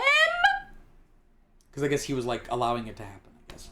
And we'll talk about this with the next one. He wanted Steven Spielberg to direct Return of the Jedi, but Steven Spielberg wasn't allowed to because he was in the union. So he ended up just going with like a TV director who had never directed like a theatrical movie before. And anyway, in terms of the box office, the film earned $1.3 million during its opening day, an average of $10,581 per theater. It garnered a further $4.9 million during the weekend and $1.5 million during the Monday holiday for a total of $6.4 million, an average of about $50,000 per theater. This made Empire the #1 film of the weekend, ahead of the counter-program debuts of the comedy The Gong Show movie and The Shining. Came out the same weekend, isn't it? Interestingly. By the end of its first week, the film had earned $9.6 million, a 60% increase over Star Wars, averaging about $76,000 per theater, the highest ever figure for a film in over 100 theaters. However, Empire did not achieve the same success as Star Wars, which Lucas blamed on its inconclusive ending. I don't think the ending is why people don't go, right? Like, it might make you be like a downer so you don't go again. Because the key to a movie being hugely successful is not a lot of people going, it's a lot of people going over and over and over. Do people do that? Especially with the Marvel movies, people would go like 3, 4, 5 times. Really? Yeah. Who does that? What? People who really like these movies. And again, think back in this era, movies were in theaters for so long, going to see it like 6 times is not ridiculous because it would be spread out over like a 12-month period or something, or whatever it is. That seems more reasonable. So what do we think? It was good. Do you like it? It was good? All right. Well, that's it for this week's episode. I'm sweating my ass off over here. Okay, now. So, let me ask you this. What did you think? Well. You had so many pins. Let's take them out. I did have a lot of pins, didn't I? Okay. I had like 3 or 4 pins. So let me see. So let me talk about this. This is less about, like, what I like or didn't like. I'm going to just talk about something that I think this movie does really well. Like, this could be, like, a great video essay I should do at some point. I'm going to kind of lay out my thesis here. That this movie, one of the things of several that makes this not only maybe the best Star Wars movie, but one of the best movies of all time, is Vader's arc. Which I maybe put in quotes because maybe arc is the wrong word, but rather his character journey. Right? And some of this is buoyed, like it can exist without the context of the prequels, but it actually is almost better if you consider like what we know about Anakin Skywalker in the prequels, right? So, of course, I'm spoiling the prequels, so, you know, if you haven't seen the prequels, skip ahead. Right? So we have this character, Anakin Skywalker, who falls to the dark side. Why does he fall to the dark side? Because he's emotional. No, but how does he basically he makes a deal with the devil. Right? And what's the deal? Oh, about the To save his wife. making sure she doesn't die, even though she dies. Partially because of him. Talk about like a Greek tragedy, like you literally wrought the very thing you sought to avoid, right? Yikes. So for Darth Vader, day one, right? Like day one of him being Darth Vader now in the suit. He has lost the thing he cared about most. In the relationships he cared about most. Because for Anakin Skywalker, however poorly executed George Lucas made it with the prequels, his whole arc is about like he cares about his relationships and people he loves too much. Yeah. Or rather too much for the Jedi. Yeah. The issue is because they stifle it. It's like when you have abstinence only sex ed, it's like kids are more likely to get pregnant because it's like this becomes this like forbidden fruit thing, right? Yeah. The Jedi almost like stigmatize him and try to basically like psychologically condition him not to care about people. Yeah. And form these Weird. attachments and stuff, right? Yeah. So, day one of being Darth Vader in the suit, he has lost the one thing that matters to him, which is interpersonal relationships. His wife is dead.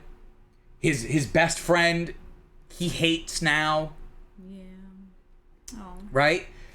So, the next 18, 20 years is Darth Vader truly becoming more machine than man. He has lost touch with his humanity. Yeah. Right? And he becomes this ruthless killing machine, pun intended. Right?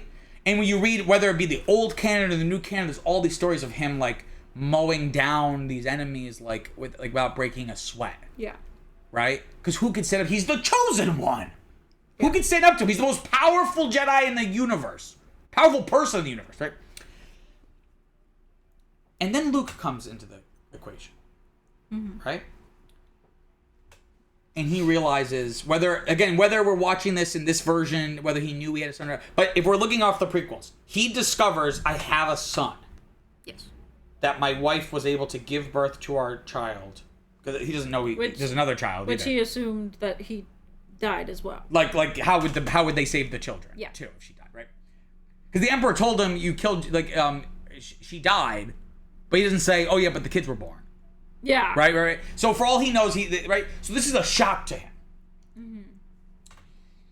I think, especially with the prequels, he knows that last time we see him in Revenge of the Sith when he's like, no, the whole reason he sold his soul to the devil was to save his wife.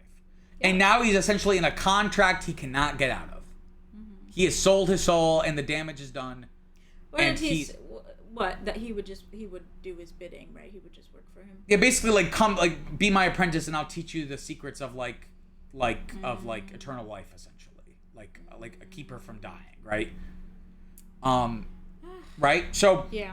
So basically, the one reason, so he basically, I think, as a coping mechanism, becomes the machine. Because to even 1% touch into your own humanity must be more painful than any of the physical trauma that he experienced on Mustafar. Right? The wound is opened. The wound is opened. And he thinks to himself, there is someone out there. There is someone left. Yeah. Padme's dead. I lost my relationship with Obi-Wan, and I killed him in the last movie. Oh, yeah. Oops. Right? This Well, he did cut off his limb, so I guess tit for tat. I'm not sure. right? So this is my one, maybe this is my chance to regain my humanity. Not to become good, Yeah. but to regain that thing that mattered to him the most, which is interpersonal relationships with people he cares about. Yeah. Right? So he is obsessive in this movie. And I'm just going to pause my thesis here, my like little lecture here. This is super, I am projecting onto this. But I think even without projecting, without thinking of the prequels, I think this is still a valid read on this. By the time I finish, it'll make sense. How it could still be valid even without the prequels, right? Because even without the prequels, it's still this guy who is his father, who clearly is like more machine than man, literally. So he fights Luke. He's obsessive in trying to find Luke. Yeah. He concocts this scheme to lure Luke and use his friends as bait. Right? Again, like when Han gets tortured, he's like, they didn't even ask me any questions. It's just to get to Luke. But like, he did nothing to make him trust him, to even be able to sit down with him and be like, oh shit, you're my dad? I know, right? Anyway, so they begin their confrontation. And at the start, if you notice, like in terms of the choreography, Luke is trying really hard. Vader's like one-handing it. Yeah. Like he's like, because he probably hasn't fought anyone of equal ability in 20 years. Right? This is a cakewalk for him, right? Fight anyone. He just right? does his little choking from a distance. Exactly, right? Because he's so powerful. It's like almost like with Yoda, like you don't even have to fight. Right? As the fight progresses, if you notice, Vader becomes more aggressive in his combat. The breathing starts to become more labored and quicker. Like Luke's actually giving him a run for his money. Yeah. Right? And there's this moment where, like, when they're right before he cuts off his hand. Which, you know how we talked about, like, oh, I forgot what it was called. Just like things happening out of not headcanon, but like the expectations of things. Like, it doesn't seem like it fits with the Star Wars universe. Well, that's not true, because they cut off the guy's arm in the last one. But it's like... Not the main character. Yeah. It feels probably very unexpected to see that.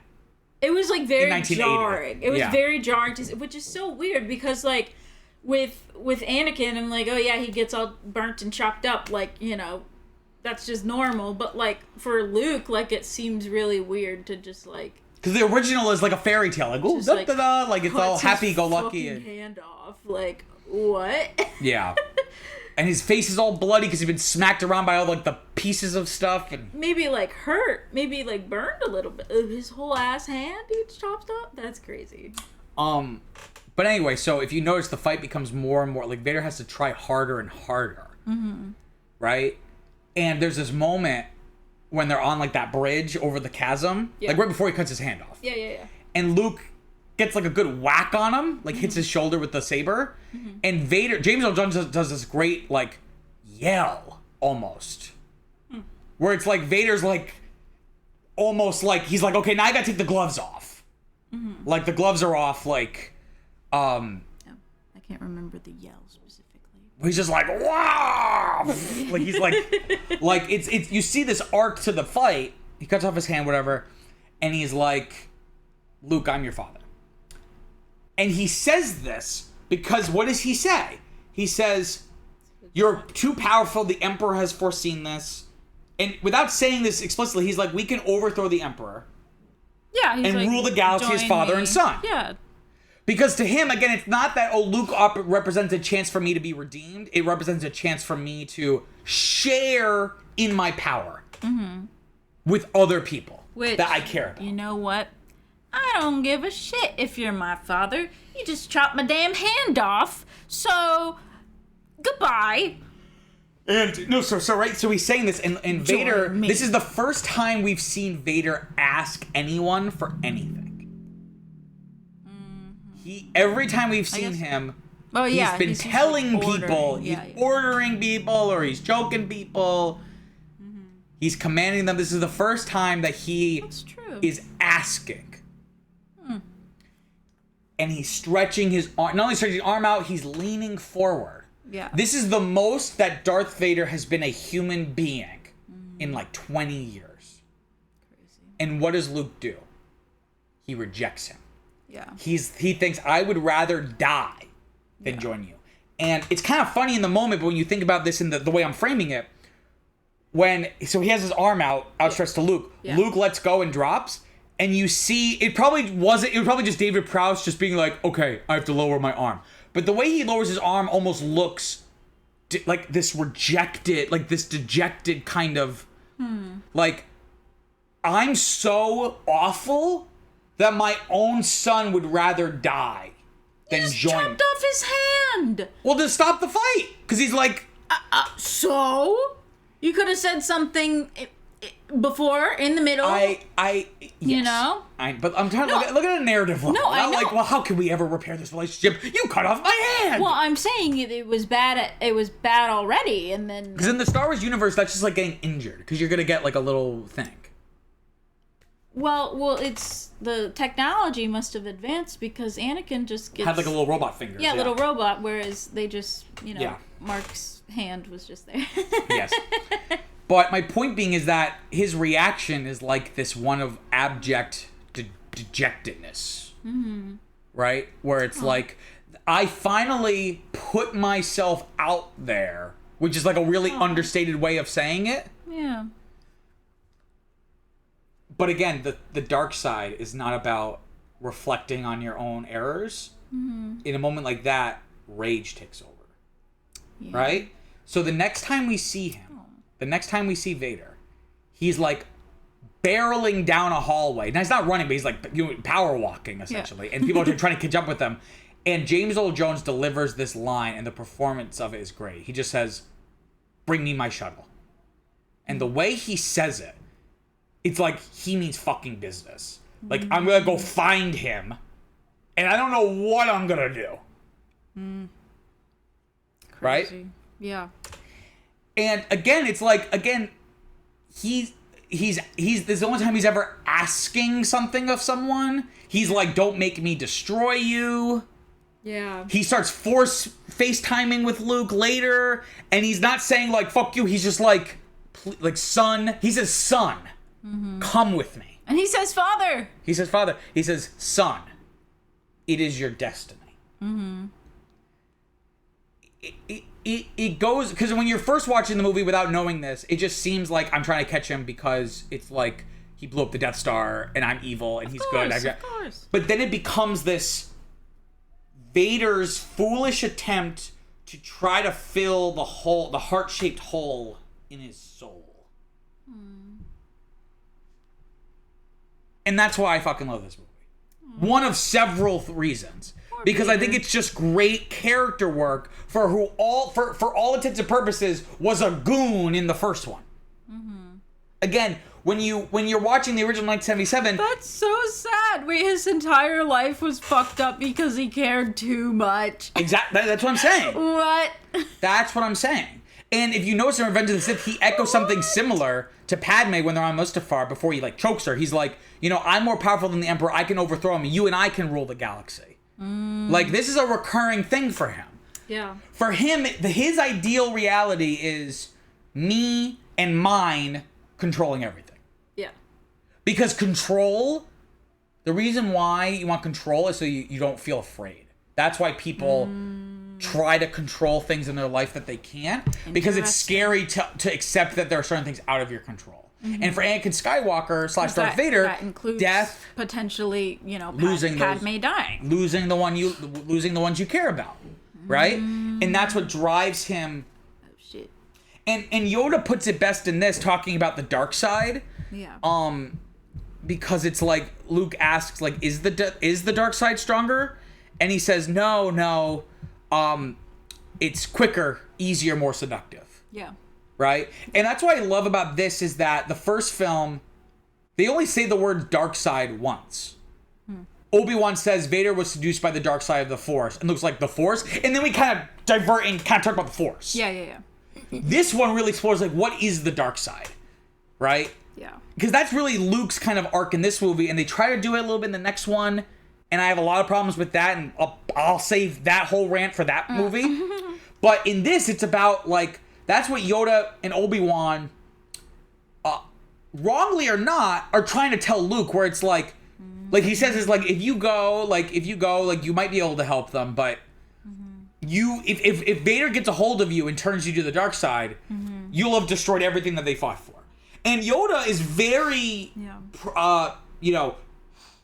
pragmatic. And I don't even mean it in a good way. When he's like, so Han and Leia should just die, and he's like, if you honor what they fought for, then yes. This very much like the trolley problem, or like the like the needs of the many outweigh the needs of the few, and like it's not something I think the film resolves, but that's what makes it interesting, that it's that Luke is right to care about his friends, but you're trying to take the quick, like, you have not finished your training, because if you go up against him, there's a good chance you could get turned to the dark side. Well, and I think, going to the dark side is not so black and white as, like, I'm evil now. You are drawn to the dark side.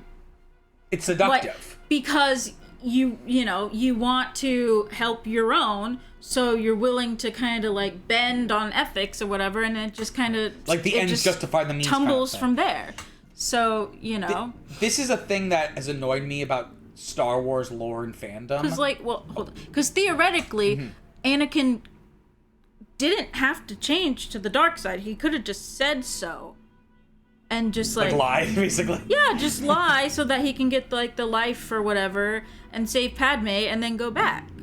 And get, like, an inside scoop and know how to defeat the Emperor. But, it just tumbled from there. Anyway, sorry, in the lore. No, that was a great point. You don't have to apologize. That was a great insight. I was just noticing that there's a million things he could have done. But again, it's a classic. It's like the road to hell is paved with good intentions. Paved with good intentions. That's 100%. Exactly. Like, George Lucas talked about, like, and I don't want to turn this into a discussion of the prequels, because I think it's not fair to this movie to do that. But just one more thing about it. George Lucas talked about, when writing Episode 3, is like, no one ever thinks that they're the bad guy. Yeah. So he's like, when I was writing, I was trying to think of, like, he truly thinks he's doing what is either right or what he has to do what's right. Right? But what I was going to say is, I've always hated, and this film doesn't really even the Empire. I mean, they're, control over people, right? Like, it brings order or what have you. Yeah, like, the original trilogy is a little one-dimensional about it, but later Star Wars media explores the psychology of people of, like, the Empire, who define it as, like, it's about order. Yeah. Which is what fascism is about. Like, order, because order often implies, you want to know who causes disorder? This group. Yeah. Whether it be this racial group or this minority or this religious group or whatever. Makes sense, but also is completely foolish in a... Yeah, of course. Especially in like a universe like this. Like, like, they're in different galaxies. Like, really, you're gonna, like, try to be fascist and, like, go over, like, 5 different galaxies? Like, really? Yeah. No. But what I was gonna say is that this film doesn't really have this problem, but I really get annoyed when... Because this whole saga is about bringing balance to the Force. People erroneous... This is my big hot take. And I don't even feel like it's a hot take. Is that there has to be... The dark side, right? There has to be a balance, not just good. No, but that's wrong, is what I'm saying. That's what they... What? No, because I'm saying people interpret the idea of there needs to be balance in the Force, meaning, so that means you need equal amounts light side of the Force and equal amounts dark side of the Force. That is not what the balance of the Force means. What the balance of the Force means is that the Force is this independent essence. When you use the dark side, you are exploiting and abusing the Force. That is what causes the imbalance. Yeah. So I get really annoyed when people are like, like, the balance of the Force means, like, we need both light Jedi and dark Jedi. It's like, no. Balance of the Force means that you're just not abusing the Force. Yeah. Balance of the Force means that it's only good people. That's my point. Yeah. But I get really annoyed when people try to make the argument of, like, like, the real... It's almost like, it's not political, but people make the argument of, like, we need, like, the gray Jedi. It's like The Great Jedi. that makes no sense. That might be narratively interesting because you have a more morally ambiguous protagonist, but in terms of the logic of this universe, balance in the Force doesn't mean that there's an equal amount good and evil people. Balance in the Force means that it is not being exploited, that the Force is being used the way nature should be used, as opposed to the way we exploit nature and create global warming and climate change, right? Yeah. So that'd be like saying balance in nature means you need to have equal nature and equal destruction of nature. That makes zero sense. No, yeah. I've always hated when people use that and try to say, like, we need more stories about Grey Jedi. I'm like, that's... Narratively, that could be cool. Yeah. But thematically, or like if you're trying to make like a moral kind of judgment of the Star Wars universe, that makes zero sense. I've always hated that. Because at least, like, I think that it's not so much the need for evil to counteract it. There is just the natural inclination for people to become evil or, like, be seduced to the dark side. So there always has to be, like, some... Well, it doesn't have to be, just that there will be, because people are... people are people. You know. No. I mean, just saying there has to be, like, some counteractive to that, right? So it's like... It's like... I feel like it's like with all, like, activism, which, like, I'm an activist, so it feels weird to say this, but it's like with the dog and the mailman. It's like we're fighting so hard for something, but, like, if we get it, okay, what do we do now? We don't have anything, you know what I'm saying? Like, so it just, I don't know. It kind of seems like that. Like, if all the Sith were destroyed, I know that they're, like, very few, like there's only 2 at a time or whatever. The rule of 2, of course. Yes, but if all the Sith and all the Jabbas and all the Greedos or what have you were gone, what would the Jedi be? Well, I would argue the idea that the Jedi, like Yoda says, like they should be passive. Like it's like the Force flows through them. You don't force the Force to flow through you. No, right? Of course. So it's this idea that the Jedi, because again in the prequels, the downfall of the Jedi is that they become politically involved. That's the idea of the Jedi, I believe in canon, is that like they are meant to be this like essentially a religious group. Like they should not be the ones like ruling the galaxy or something.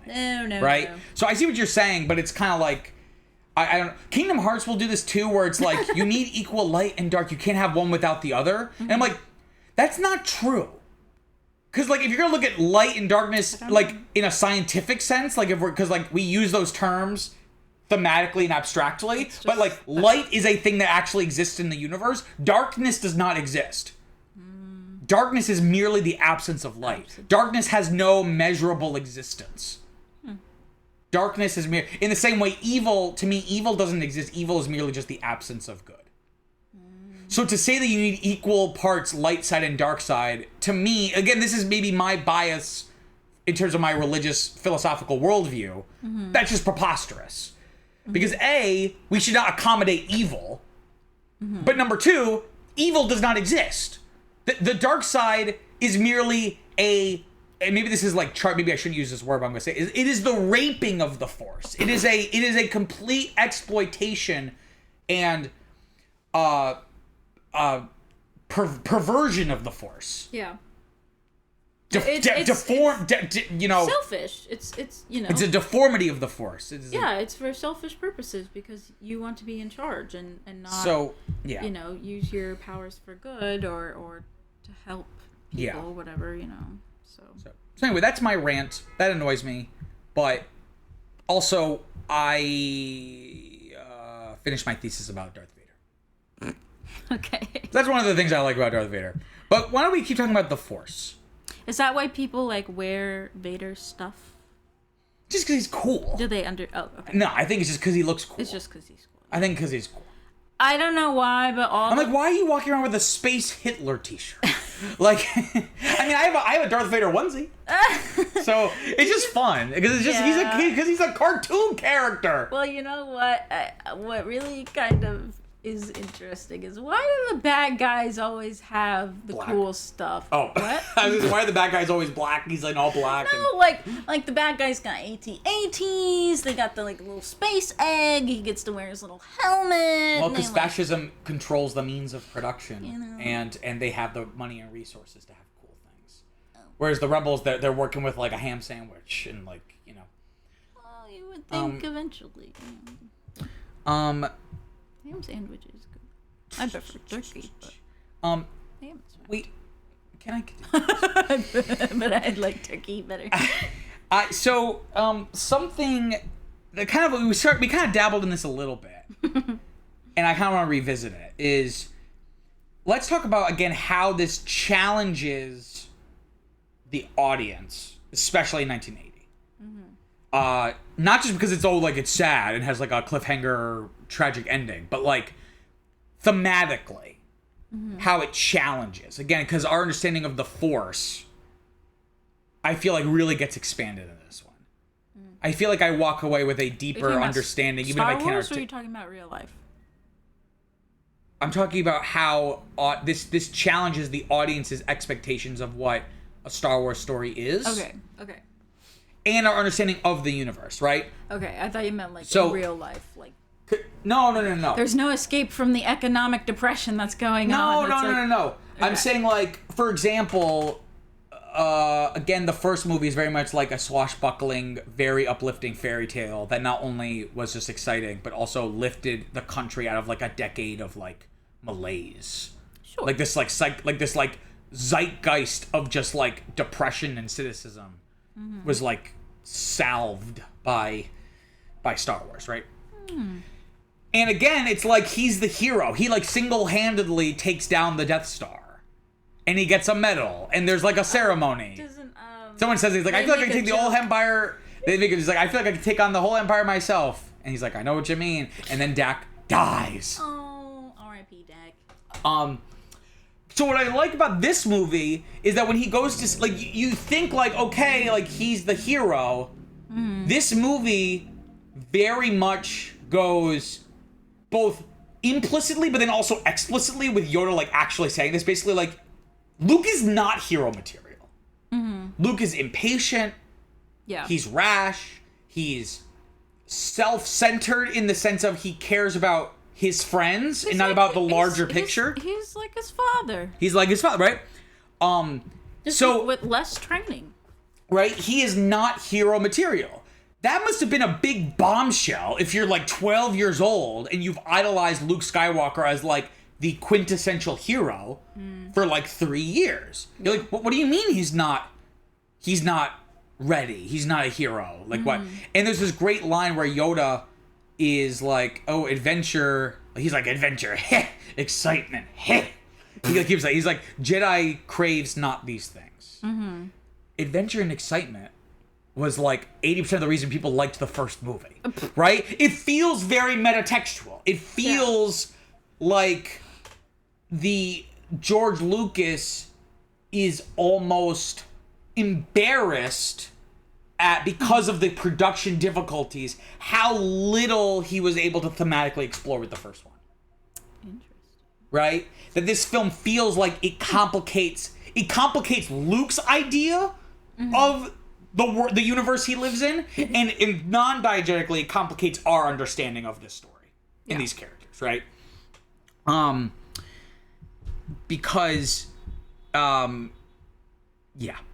I don't know if you have any thoughts on that. I feel like it's just like it's really challenging in a good constructive way. That it again, like we talked about with that, the Yoda introduction is great. And I think it was good. Like, I imagine there was a lot of concern, like, how are we gonna convince audiences that this little, essentially Kermit the Frog is like this wise Jedi Master and really respect it? Yeah. So they went a really interesting way by intentionally having his introduction be really silly. Yeah. And lean into people's expectations. I think they go a little too hard, but yeah. Because ultimately, it's a test of both Luke and like the audience. Too long. Too long! It's like... he's like making dinner, and then he's like, oh yeah, by the way, I'm a master. I'm Yoda. It's like... Well, because Luke's getting all pissed off. He's like, I don't even know what I'm doing here! We're wasting our time! And Yoda's like, the kid can't even sit through dinner. The kid can't even eat. He's just supposed to go along with the strange... My cooking? You dislike, do you? Just a strange little green creature on the planet he's never been to that's kind of very swampy, and just go to dinner and ask no questions. Well, you know. But and my point being is that introduction is a test for both Luke and us to see how much patience we have, right? And we talked about, like, again, I've seen this movie a million times, but this viewing, I feel like I know something new every time. I've always thought this, but then the other thing I'm going to say is like the new revelation. But can we just talk about how expressive the Yoda puppet is? It is not Muppet quality, because Muppets are meant to be cartoony, and it's just kind of like felt and they're rubbery and they're flying around and stuff. Like Kermit the Frog, his thing is like, yeah, and he's like waving his arms, like it's very cartoony. This one, they really attempted to like make this feel like a living creature. It was honestly really weird to see it because I'm so used to the like CGI. One, yeah. So it's like, oh yeah. This is Yoda. He's so much smaller than I remember. Or like so he looks different than the ones in the prequels. In the prequels, he has a much bigger head. Yeah, and he seems like sillier than how he is in the prequels. You know, it's like exactly. I mean, he's silly in all of it, but he's silly in general. But like, he just seems extremely silly. You're 100% right. But also kind of makes sense, I guess, if he's just on a planet by himself. No, but again, he's really only silly when he's testing Luke in the beginning. Oh, he's pretty serious after, I feel like. He's like, you must learn control. Well, you did. Like, he's scary when he's like, Luke's like, I'm not afraid. And he's like, you will be. You. Like, that's scary. No. The music crescendos. If you're like a kid, you're like, what? Well, what was scary is when they cut the head off, and it was him. Yes, right? And that's even before we know he's his father. It's just the idea of, like, you could be like Vader. I know. You could be like Obi-Wan's apprentice who fell to the dark side. Isn't that crazy? And then they, like, make it, yeah. Like, it becomes doubly impactful. And I've talked about this before in my video essay, A Closer Look at Frozen. Okay. I have a whole thing talking about twists and stuff, right? Oh, yes. And what makes a twist different than a trick. And in Frozen, I feel like the Hans reveal is more of a trick. Because it really, there's nothing planted to ever suggest that's what it's going to be. And repeat viewings actually make it worse, because it's like you're aware of what the truth is, but nothing seems to indicate this. This is a movie that is improved knowing he's about, like, the twist enhances your understanding of the story. Doesn't like fuck up your understanding of the story. The only way to kind of be in on that, or like be in on the joke, so to speak, is like to just be thinking about the rules of monarchy. So it's like if we're like, oh my gosh, you know, he's got 15 brothers, that's crazy, what was that like growing up? Not like, oh, he's got 15 people to take out before he is king, you know? It's like you're not really more of a trick than a twist. That. Yeah. So then it's like, oh yeah, I mean, I guess this makes sense, but also it's like kind of weird to like rely on that. Repeat viewings of Frozen are not only enhanced knowing Hans is evil, it actually makes the story semi-nonsensical. Yeah. Right? So this is the opposite, is my point. That it enhances the story. Mm-hmm. It may complicate the original film. It does. It's crazy. It may complicate the original film, but I think it enhances this movie, knowing the twist. Right? Yeah. That was wild. But anyway, my point, what I was gonna say is the Yoda puppet is incredibly expressive. Mm-hmm. Like they're able to, like, the CGI one is more realistic in the sense that since it's not a puppet, it can do anything. Mm-hmm. But he starts doing all the fucking backflips and stuff, which people were pissed about, because everyone always loved the idea of like Yoda being this, like, he doesn't even need to fight with the lightsaber because he's just so wise and powerful. Yeah. So people were kind of pissed with Attack of the Clones when they made him CGI and then started doing all these backflips and stuff. Yeah. In possibly the worst lightsaber fight in the whole franchise. No, seriously, that whole last lightsaber fight is most considered the worst lightsaber fight in Star Wars history. Oh. Maybe some stuff from Episode 9, but I actually kind of like Episode 9. Even more than the one with Vader and Obi? Because at least then, like we talked about, it has like thematic weight at least, and like. But anyway, what I was gonna say is, what I noticed for the first time watching it this go around was not only like obviously he's not being all silly anymore. His whole body language changes. Yes, you did note that. How the fuck did they give a puppet body language, number one, and then have him change his body language in a subtle yet effective way? That's a testament to the design of the puppet and the puppeteer. That's Frank, man. Right? And I put this in the trivia, and I'll just say it now. George Lucas was so impressed, he lobbied to try to get Frank Oz a Best Supporting Actor nomination for the Academy Awards. But obviously it didn't happen, and George Lucas was like, oh, because they don't respect puppetry as like an art form. And Frank Oz seemed, he really care one way or the other. Would he not be considered, or he'd be considered a regular actor? A supporting actor. Would he be a supporting Luke, anyone who's not like a main character, you'd be in the supporting category. Okay. But he would be, right? Like. Yeah, but the Academy doesn't respect things like that. Like, why have we never seen anyone doing like the motion capture performances, like something like Andy Serkis or Josh Brolin as Thanos? Like, why haven't we seen them ever nominated for anything? Because they don't respect it. Because they just see it as like. But they're credited, right? He's yes, but I'm just saying that Lucas lobbied for him to get a nomination. So that's the thing. When George Lucas believes in you, he really believes. He goes to bat for you. Yeah, Frank is great. Oh my god. There's still so much. It really is though, because he's all like, he really is kind of like Kermit, and then he just like changes and he's not. Or just like a Muppet-like character. He's like, yeah. He's like, and he's whacking R2. But like that was such a he's like digging in the thing. That was such a masterstroke because from a production standpoint, because it eases you into believing that he's not only a real creature, that he is like, but he is also like this wise, powerful Jedi Master. Mm-hmm. Like that's what, because if they just try to like raw dog it and just be like, I'm the wise, like no one would have bought it. Yeah, it would have been silly. Mm-hmm. But we lean into it in no small part also to Mark Hamill's performance. He sells, kind of like with Who Framed Roger Rabbit. Like he sells it. Yeah. Because you believe he believes it's a real creature. Yeah. Right. I know he doesn't like it, but he's actually good working without people. Mark Hamill. Yeah. Yeah. So, yeah, I have so many other notes. I'm gonna try to get through these quick. Get to it. Oh man, I'm sweating buckets. You're wearing a sweatshirt right now. I don't know how you're wearing a sweatshirt. Oh, because my hair was cold because it was wet. I thought that would be nice. It was too cold.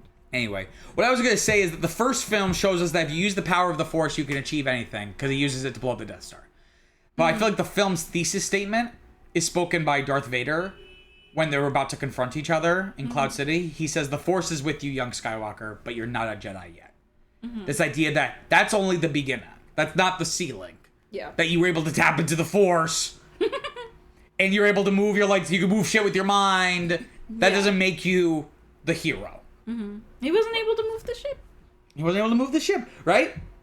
Size matters not. He says, look at me. Judge me by my size, do you? Exactly. He's small but mighty. Right? And again, it's not as impressive to watch the scene of him pulling out the X-Wing from the swamp. It's not as impressive today because we've had so much Star Wars media of people doing way crazier things with like Force moving things. Yeah. And there was a video game where someone literally pulls a Star Destroyer out of the sky and crashes it onto the planet. There's not enough Force for that. That's kind of where like they really jumped the shark with that, right? But in 1980. In the first movie, there was no moving of anything with the Force. The first time we ever see anyone move anything with the Force is Luke pulling the lightsaber out of the snow, and then we see him levitate some rocks. So which is good. I that was like his first time trying it, right? Right. Really, like with the snow. I get, but maybe he had been practicing before. But he's like, oh shit, now I got put to the test, right? Yeah. So in 1980, they had been setting up throughout the movie. Like the only things we had seen being moved with the Force were like handheld, like hand-sized objects. Yeah. So I would imagine 1980, it must have been stunning in a narrative sense to see Yoda, this little guy, move pretty effortlessly. Because whereas Luke's movie stuff, he almost looks like he's like shaking. It looks like he's got to pop a blood vessel. Looks like he's taking a poop, but yeah. Yoda's just like lifts up his hand and he just like has his eyes closed. He's just like, I'm just gonna move it, right?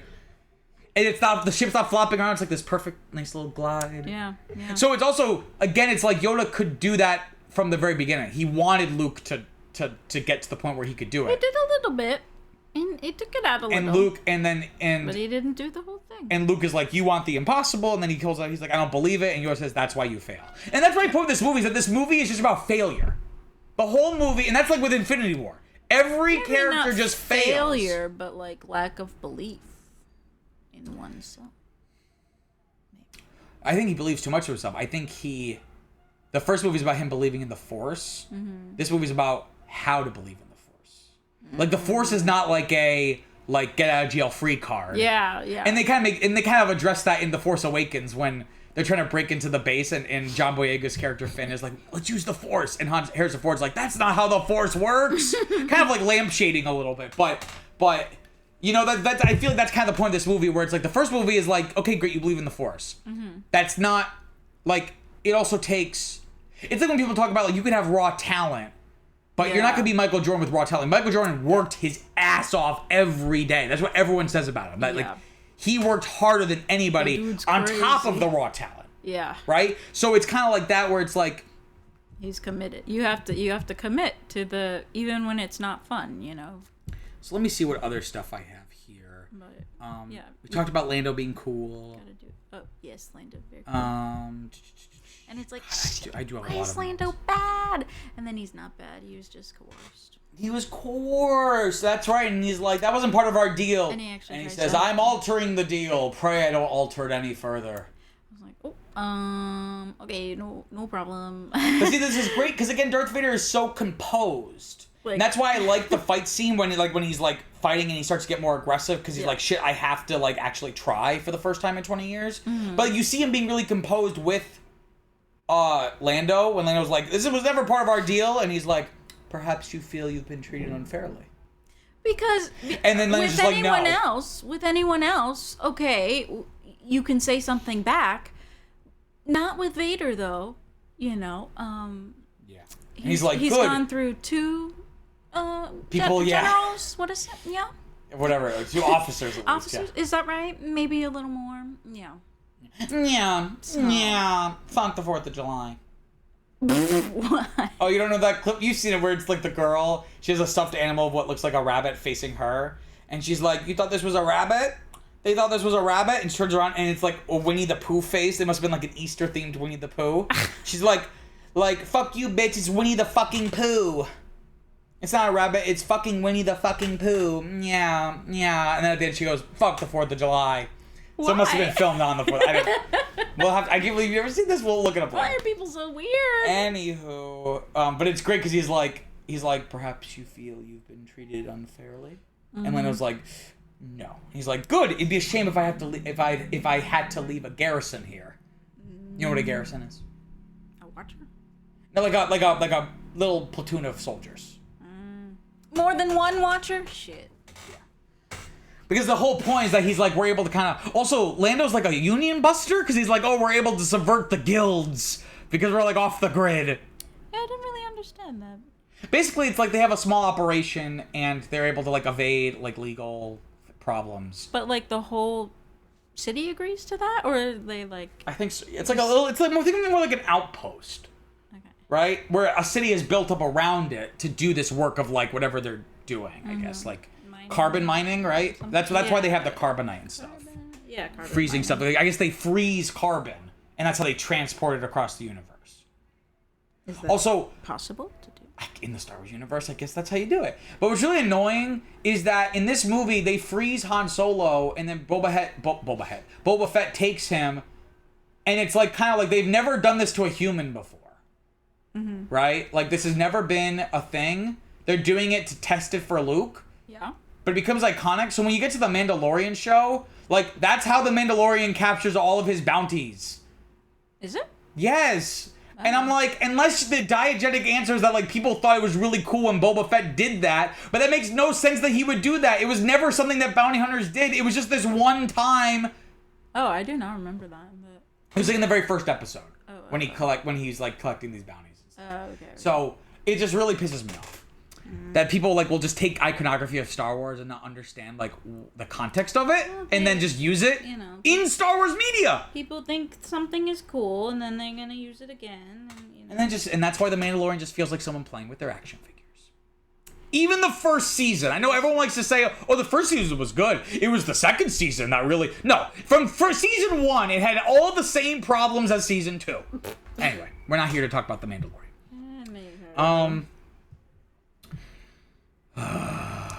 What else? You like the Imperial March? What? Oh, yeah. Because John is a genius. Genius John, that's what they call him. Genius John. That's what they call him. Everyone says it. And everyone knows because Indiana Jones as well. When you work with someone, And Jaws. you work with someone, so you know. John Williams is the GOAT. He's the GOAT. He really is. He's the Michael Jordan of still film alive. He's film scores. He's like 90 He's something. like 99 or something. He's ridiculous, yeah. But what else here? I'm trying to see what's like a good segue, but I just have so many thoughts. 92. Okay. But this film is basically something we haven't really talked about. That this film is basically just better than the first one in every single way. Oh. Okay. Do you not concur?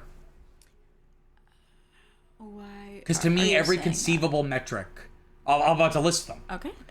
The VFX are so much better because they have way more money now. This is true. And some of the stuff they do with like the dogfights in space, especially in the asteroid chase, is insane.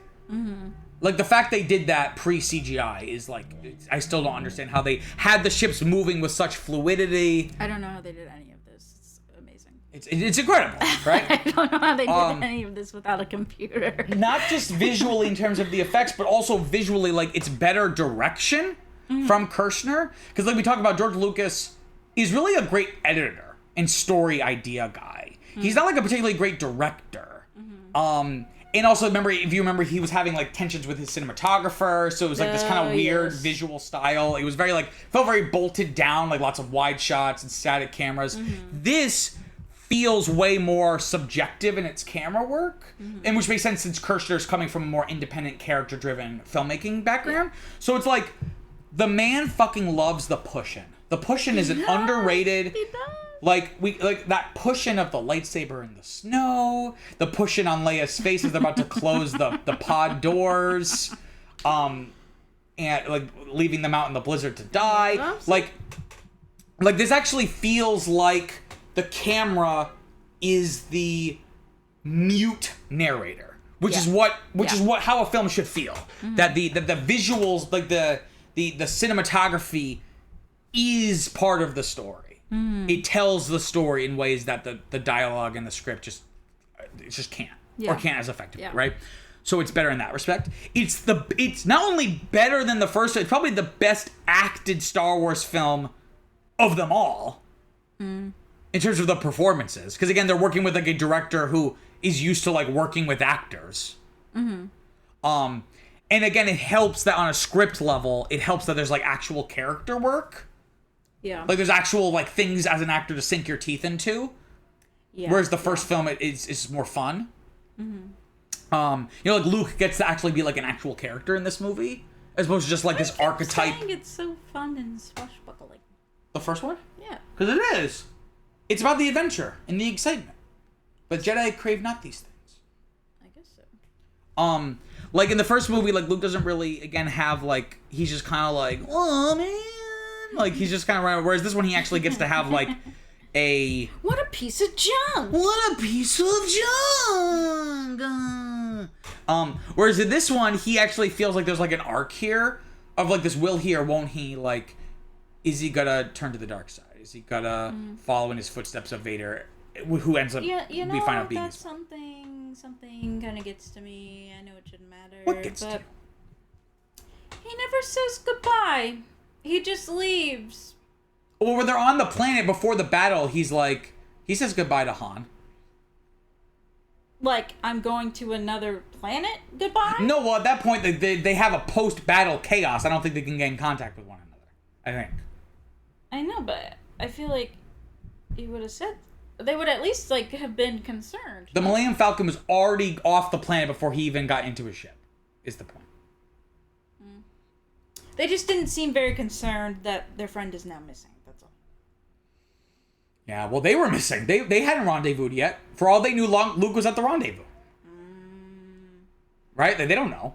And that's a really genius move in this, is like it splits up the trio. And by splits them up, it's really like every character is in one group and then Luke's just over here by himself. With Yodi. No, but I'm saying with the original characters. Yes. And R2 to an extent, but again, like... Oh, yes, R2. His status as a character is debatable, since like he's not really able to like... Well, he's less of a character in this one. I like when he sticks his penis and thinks it's a thing, but it's just like, it's a power socket, and he gets electrocuted. Why do you keep saying that? He is a robot. That is how he interacts with other things. It is not his penis. It is not a robot penis. It is a charging device of some sort. Anyway, how else it's the funniest Star Wars, I feel like. Like, there were parts that we were, like, laughing out loud at. At least I was laughing out loud at during this movie. Yeah. Like, I think it's the funniest. Not just funnier than the last one, but the funniest of all of them. No? No, yeah, it was funny. Are you a Jar Jar lover? No. Do you like when he steps in poop? Is that funny? I don't remember that. You'll remember when we watch Maybe it. I do. I don't know. He steps in a big pile of poop. He goes, "Ooh, yuck!" And he like wipes his foot. It's the funniest. It has the best lightsaber fight of any of the films. Because it's the perfect. Because the issue with like the last movie, it was very stilted. The problem with the prequels is that like they're over choreographed. This was the perfect amount of visually exciting, but then also rooted in like a thematically rich. Like there are two battles happening. There's the external battle, and there's like the battle for Luke's soul in a sense. Yeah. Right. It's an emotional battle. And it's paced really well, where it kind of builds and builds. It's not just like, whereas in the prequels, like they just start going ham like immediately. At a certain point, almost you become numb to it. Whereas this one has really just good choreography, so it's not boring, but it's also not over choreographed where it becomes numbing, and you like lose sight of like, why should I care about who wins this battle, this lightsaber duel, right? Interesting. And like I said, it's thematically meaningful, and also for most of the fight, there's no music. It's a lot of just like their fight, and when they bring it in, it's for very intentional moments. Like the only times they have music during the fight is when Vader appears and starts force throwing that shit around at him, and he gets thrown out the window. That was so. And he kept throwing shit at his head. And then the only other time the music comes in is once he cuts his hand off. Like immediately, almost like it like turns on the music. Like, so the music, when it does come in, it's very attentional and effective, right? How else is it better? And then also and this isn't, to a point, it's not fair to the original film to say this, but again, it expands the universe. Yeah. Right? We see a lot more, because originally all we saw was Tatooine and really the Death Star, and then we got to see a little bit of like the Rebel base, but we really don't see much of it in the first one. This one we have Hoth, we have the asteroid field, we have Dagobah, we have Cloud City, and then not only that, but each of these places have multiple diverse looking sub-locations, whereas Tatooine kind of just looks the same everywhere. I guess so. The Death Star just looks like these gray hallways everywhere. Yeah. Whereas like Cloud City has like the bright white hallways. You have like the dark carbonite room. You have the place where they finish their fight over the windy chasm. So even within the multiple locales, there are like diverse sub locales. Yes, the right? dining room. The dining room. Do you think they sat down and ate lunch? Maybe. He's like, well, I'm gonna kill you, but first, it's time to eat. And he has to stick a little tube into his like thing, so like he has to get tube fed. Oh man, he can't even chew. Can't. Well, I mean, yeah, that's a good question. How does he eat? Maybe he brings food into his hyperbaric chamber, and then like while he's floating in, I guess like this like. When he's floating. I don't know what that even. Anyway. Oh my frick. What else do I have here? This isn't really like a big point, it's just like a random thing I noted and we talked about when we watched it. The opening sequence is actually really useful. Like, cause I always wondered, like, it feels like a real plot, like it kind of feels narratively weird to have this whole extended thing about Luke getting trapped out in the snow and Han going to save him. Because it kind of ends up not mattering. Yeah. But watching this, I realized it's actually thematically useful, or at least narratively, because it shows Han's character growth from the last one, where it's like he doesn't want to stick his neck out for anyone, whereas this, like, everyone's saying like, no, not only is this not like, because before it was like, you should absolutely go help these people. He could die. Everyone in this one is like, you should not go do this, and he's like you're gonna die. He's like, well, I'll see you in hell. And then he like rushes out, right? He is no longer solo. He is not. He's not solo anymore. He's a family man. A friend man. I'm trying to think of some other notes here. I'm glad you have all this, because I kind of just let it wash over me. I think there's value in that, too. Mm-hmm. Again, I'm curious, like, before I say my last little random bits, like, the rest I have aren't really big points. They're just, like, little observations. Mm-hmm. So why don't I ask you this question? Oh, my. Does this deserve to be considered not only the best Star Wars film, but one of the best films of all time? Why or why not? Like, you let it wash over you, so maybe you're best equipped to answer that over me. I know more about this, but you know, as a normal person, like, did you love this movie, or just like, oh yeah, that was really good? Like how do you feel about this movie? Because the first one you gave a 7. Yeah. Do you like this one more? I think I was also gonna give this one a 7. Really? Yeah. So you think it's a little overrated?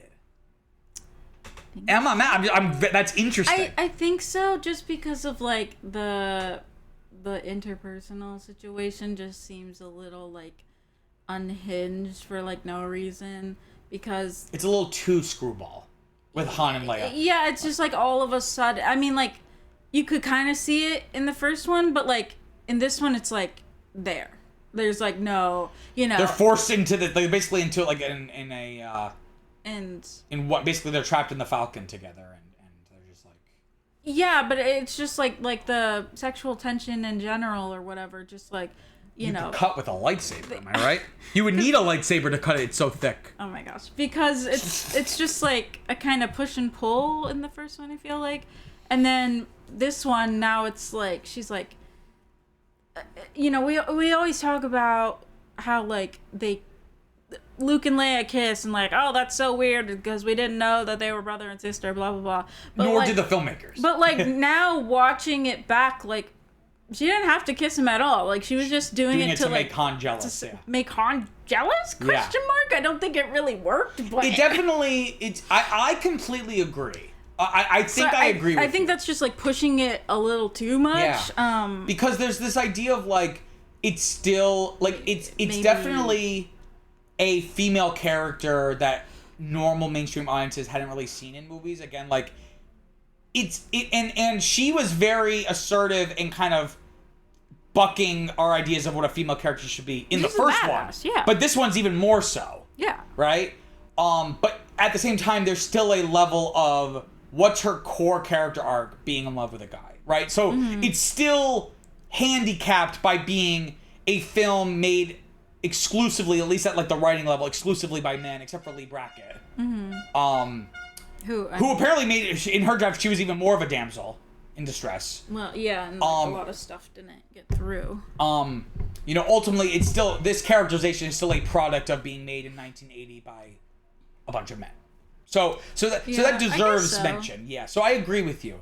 And I see, and even though I enjoy it, I 100% see what you're saying, where, like, the love, like, a line that always makes me crack up, but again, maybe in context it maybe doesn't work, and it doesn't work for you, is like when they're in the asteroid field and the thing's getting like the Falcon's kind of teetering back and forth and getting hit, and she's like trying to say like what they should do, and Han's like, we don't have time to discuss this in committee.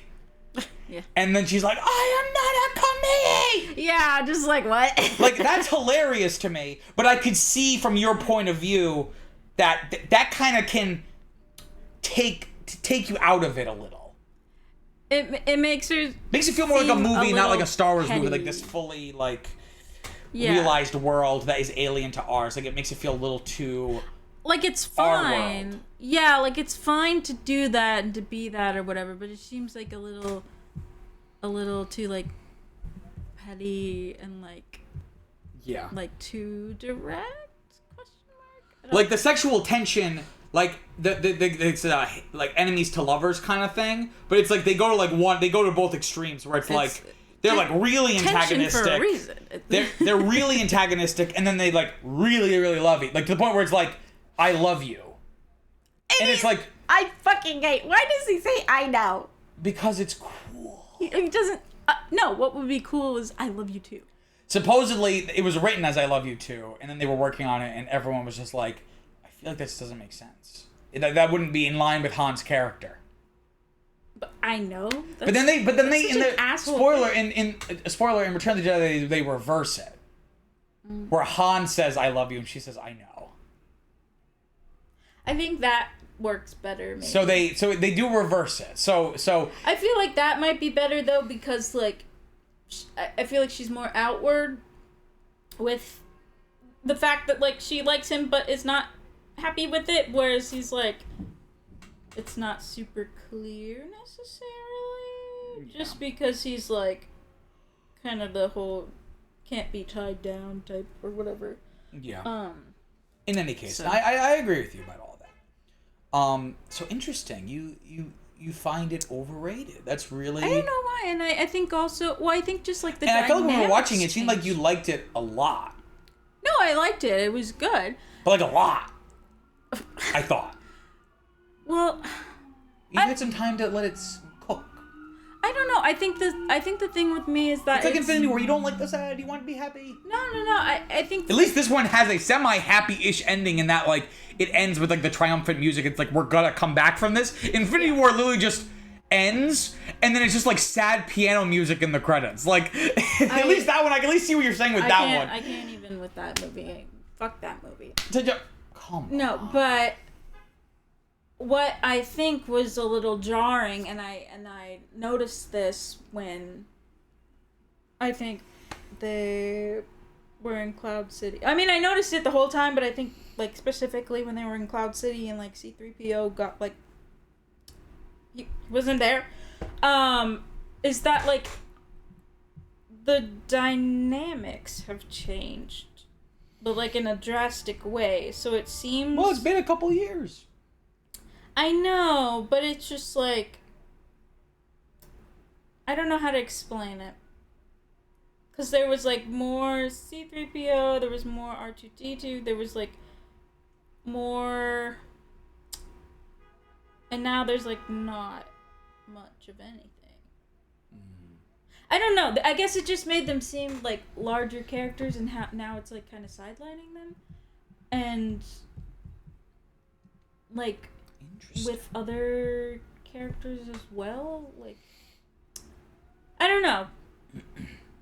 I think there's just like this strange switch that I don't really have I don't know how to explain it. I'm not really good with that, which sucks, but I can definitely see what you mean. and feel it. I think you're articulating what people felt at the time, that it felt too different from the first one. Yeah. Yeah. So it's like maybe it's like, oh, it's so different, but it's more movie-like instead of Star Wars-like, so it's like you can just let it wash over you? I don't know. This is interesting. I don't know.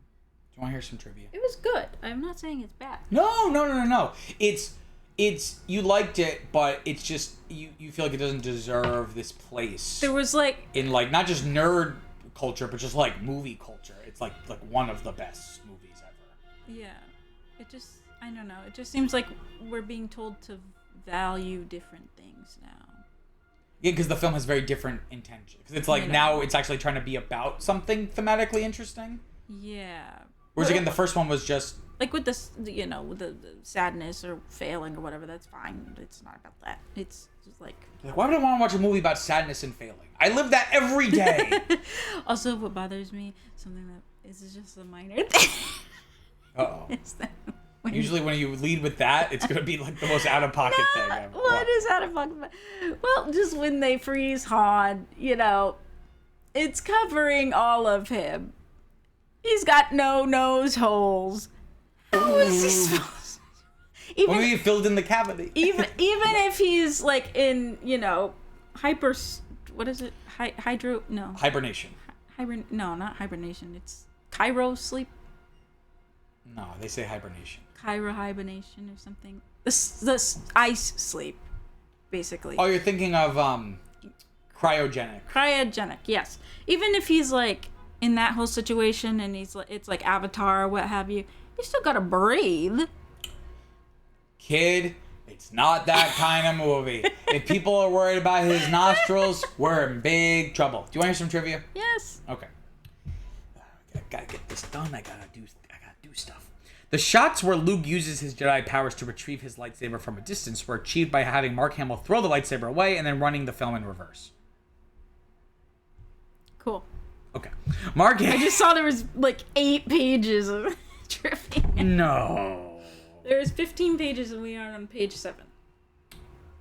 Mark Hamill had to bang his head 16 times on the ceiling of Yoda's hut before director Irvin Kershner was satisfied with the scene. Oh, because it's on purpose. Yeah. Yeah. George Lucas was so impressed by Frank Oz's performance. Okay, I already talked about that. During the filming of the Battle of Hoth, the Echo-based troops were actually Norwegian mountain rescue skiers. In exchange for participation in this movie, Lucasfilm made a donation to the Norwegian Red Cross. Nice. Very nice. With the exception of being sucked out of a Cloud City window, Mark Hamill did all of his own stunts.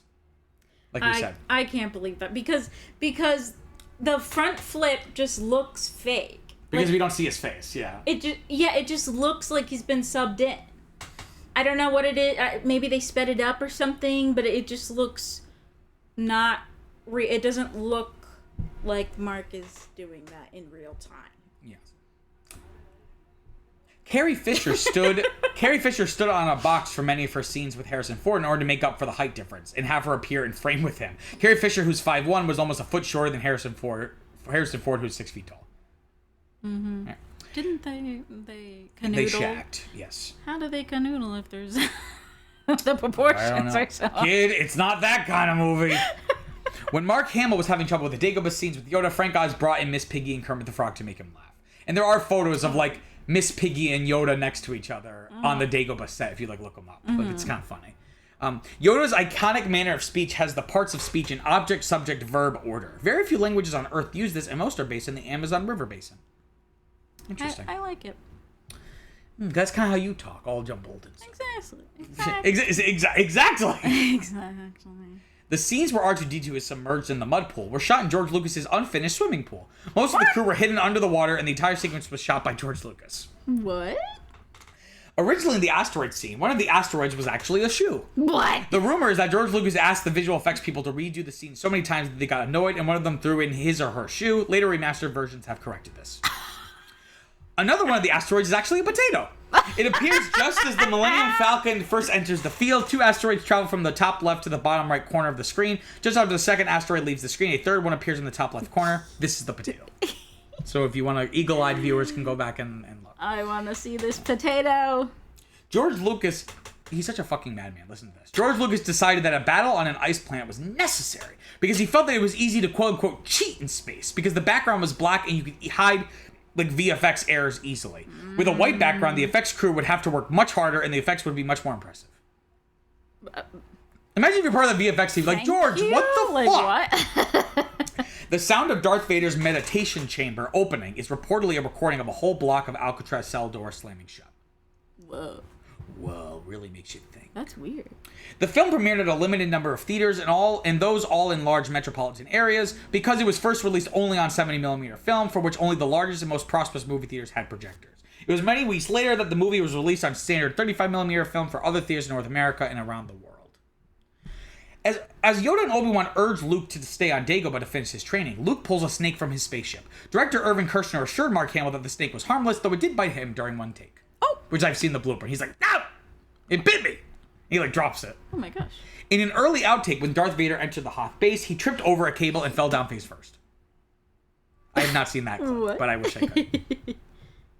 Leigh Brackett's first draft of the screenplay contained the revelation of Luke's sister, her existence disclosed by the ghost of Anakin Skywalker. Also, pause this trivia bit. I specifically had it in my notes to talk about the idea of there is another, quote-unquote. Mm-hmm. This has already been going on for so long, and it's boiling in this room. I figured let's just put a pin in it till the next one. It is. I have taken my sweatshirt off. I am quite warm. So, but I'm going to give this piece of trivia, but we're going to revisit this in this movie's injection of that idea into the Star Wars universe that there's another person. In the next episode. Well, we're going to talk about it next time. Okay. But anyway, so Leigh Brackett's draft, I already said this. So referred to as Neelith Skywalker, Anakin explains that it was he, not Obi-Wan, who separated the twins at birth to protect them from Darth Vader. Because again, in this draft, Anakin Skywalker is not Darth Vader, and he's talking to Luke as a ghost. Mm-hmm. and that Neelith also underwent Jedi training in another part of the galaxy so she could join forces with Luke to defeat the Sith. This concept was dropped in the second draft of the script, along with the appearance of Anakin Skywalker, in place with a scene of Obi-Wan and Yoda discussing how they must find another Jedi apprentice in anticipation of Luke's failure. This too changed in later drafts, resulting in the more ambiguous scene in the final version where Yoda assures Obi-Wan that, quote-unquote, there is another. That's kind of funny they do that when he's right there. You can hear them. No, he was already in the ship. He lifted off already. Oh, I'm talking about, like, when they're in his house. Oh, and he's like talking, he's like, I cannot teach him. I don't think so. Yeah. During the same year this movie was released, R2-D2 and C-3PO appeared in 2 episodes of Sesame Street in season 11, as well as in an episode dedicated to the Star Wars and the Muppet Show, alongside Luke Skywalker, Mark Hamill, and Chewbacca in the letter. This was to celebrate the fact that puppeteer Frank Oz would be starring in the new Star Wars movie. So I've seen that episode of the Muppet Show where Mark Hamill is a guest star as Luke Skywalker, essentially. Cute. It was fun. Han Solo's use of his mount's entrails to keep Luke warm was actually a Native American trick. According to legend, a hunter named Hugh Glass had killed a bear despite being mauled severely in the American frontier. He was abandoned by his fellow frontiersmen and had to crawl hundreds of miles to safety. On the way, he became trapped by a sudden blizzard. He cut open a horse's stomach and climbed inside and stayed warm and safe until the storm had subsided. This event was dramatized in The Revenant, starring Leonardo DiCaprio as Hugh Glass. Yeah. Carrie Fisher traveled to the filming location in Norway, even though she was not scheduled to take part in any outdoor scenes. She did it in order to spend time with the cast and crew. That's a good environment where you want to go to Norway during a blizzard to go hang out with the cast and crew in the hotel. I think she wanted to hang out with someone specifically. And their name rhymes with Ferris and Gord. Mark Hamill's wife gave birth to their first son, Nathan Hamill, early one morning, and Mark went straight from the hospital to shooting. This was the day they filmed the shots of Luke climbing out of his snow spear before it was crushed by the Imperial Walker, and Hamill broke his thumb during the stunt. Shit. That's fun. Well, his birthday will always be the anniversary of my thumb breaking. The lightsaber fight scenes set in the carbon freezing chamber tend to focus on Luke. This is because during many of the shots, Bob Anderson, who is Vader's fight double, was not wearing the Darth Vader helmet as it made him difficult to breathe. Director Irvin Kershner decided that for this movie, members of the Rebel... This is hilarious. He decided that members of the Rebel Alliance would speak with American accents while the Imperial officers would speak with British accents to make the story analogous to the American Revolution. However, most of the supporting actors that appeared as Rebel personnel on Hoth were in fact British actors, because they filmed in England. Consequently, Kershner had to redub several of the scenes taking place at the Hoth Rebel base with American voices in post-production. Interesting. Because they were like, well, British people are just evil. So that will help the audience understand how evil they are if they have British accents. Boba Fett is never referred to by name in this movie. He's always referred to as the bounty hunter by other characters. However, a deleted scene included in the Blu-ray set shows Leia tending to Luke's wounds, like at the end of the movie, and says, quote, a bounty hunter named Boba Fett has taken Han Solo. I thought they say that. Did they not say that? They do this a lot in these movies where certain names aren't said. Again, like, the word Sith isn't used at all in the original trilogy. But I think it was used in, like, promotional material, like in books and tie-ins and stuff. Similarly, Luke Skywalker, he didn't say his name until halfway through the movie. He's like, I'm Luke Skywalker, I'm here to rescue you. The scene where Solo was hit by the toolbox, as well as hitting the control panels, was improvised on set. At first, the crew were afraid of shooting it, but Irvin Kershner finally persuaded them to do so, saying, quote, come on, that's fun, let's do it. One of the first ideas, like we talked about, for Lando was to have him as a clone who survived the Clone Wars, who leads legions of clones on a planet on which they settled. Another idea had Lando as the descendant of survivors of the Clone Wars, born to a family who reproduced solely by cloning. Oh. That's obviously not what it ended up being. Billy D. Williams said that whenever he picked up his daughter from elementary school, children would start arguments with him. They accused him of betraying Han Solo. Aw. They're like, do you want me to die? Yeah. That would be even Also, more archetypal. See, I love that that's your example of, like, what he should have said. What he should have said was, it was a movie! Oh. I was playing a character! He should have said, do you want me to die? He would have strangled me without even touching me. Gosh. The carbon freezing chamber is the only time in the original trilogy that Darth Vader and C-3PO can be seen on screen together. However, in the prequel trilogy, it's revealed that Darth Vader actually built C-3PO when he was a child. Interesting. As we'll see. The spacesuit worn by the bounty hunter boss, who's like the weird lizard-looking one with his foot. Oh, yes. He's the outfit he's wearing was used not the lizard suit, but like the outfit was previously used in the 10th Planet, a Doctor Who serial from the 60s. Ah. George Lucas envisioned the scene where the Millennium Falcon escapes from the giant space slug as a comedic scene. He was disappointed when audiences didn't read it that way. Why can't they? Oh, the scene where it envisions. Oh. No, it was just strange. It was just odd. Because it doesn't... He's like, now Dune had sandworms. We're going to have space worms. Because, yeah, there was no indication. Like, if you look back, it was just open. There were no teeth. Maybe his mouth was just open. Even even to just indicate maybe some stalagmites or stalagmites. Shall I continue? Oh yeah, sure. In certain shots of the Rebel hangar, the filmmakers enlisted children as extras. The reason for this was that the actors' short statures would make the hangar appear larger than it actually was. So like for wide shots, some of the shots of children to make it seem like a bigger space than it was. Yeah. More scenes of the AT-ST Imperial chicken walkers were filmed. So those are like the little ones. Yeah. But George Lucas decided that the larger AT-ATs were more menacing and impressive. He later realized that the AT-STs would work better in close quarters, which led to them being used extensively in the Force battle in the next movie. James Earl Jones believed that Darth Vader was lying about Luke's father, about being Luke's father until he read the script for Return of the Jedi. Me too. Doesn't sound convincing. It's like that's something he would lie about. That fiend. The Yoda puppet was made of a less than optimal material, resulting in it being quite a bit heavier than what Frank Oz was used to from his time on The Muppet Show. The strain put on his arms meant the scenes had to be shot on a quite erratic schedule. Oh. Because I think because it was more realistic, it was like heavier. Again, because it's like Kermit the Frog's literally just like a yeah, he's just like a towel basically, like level of weight. Made of less than optimal material. Less than optimal material, just like how I was made. Luke is upside down at the beginning in the Wampa Cave, in the middle training on Dagobah, and at the end below Cloud City. He uses the Force each time. Isn't that kind of cool? Oh yeah. Whoa, really makes you think, huh? Okay. The book Star Wars: The Annotated Screenplays reveals that when the script for the movie was first written, the idea of it being episode 5 of a 9-part serial had yet to be thought of, and it was at one point called episode 2, like we had said. Of course. And then, like we talked about, Yoda was originally going to be called Minch Yoda. That's a funny name. Why would you even have the Minch? That's his first name, Minch? I don't know. Why would you have Minch and Yoda? We still don't know. It's when every corner like of the Star Wars universe has things, been you know? excavated in terms of like writers coming up with like alien species and names for things. We still do not know what Yoda's species is. And in fact, it wasn't until the Mandalorian. Oh, that's not true. We've rarely seen creatures of that species. Yeah. We don't know anything about them. Yeah. Really. Well, There's a female Yoda called Yaddle that was in episode 1 in the background. Oh. And then Grogu in The Mandalorian. Oh, I don't remember seeing that one. Further scenes with the Wampa were shot. Oh, this is really funny. So the Wampa's like the Yeti guy. Yeah.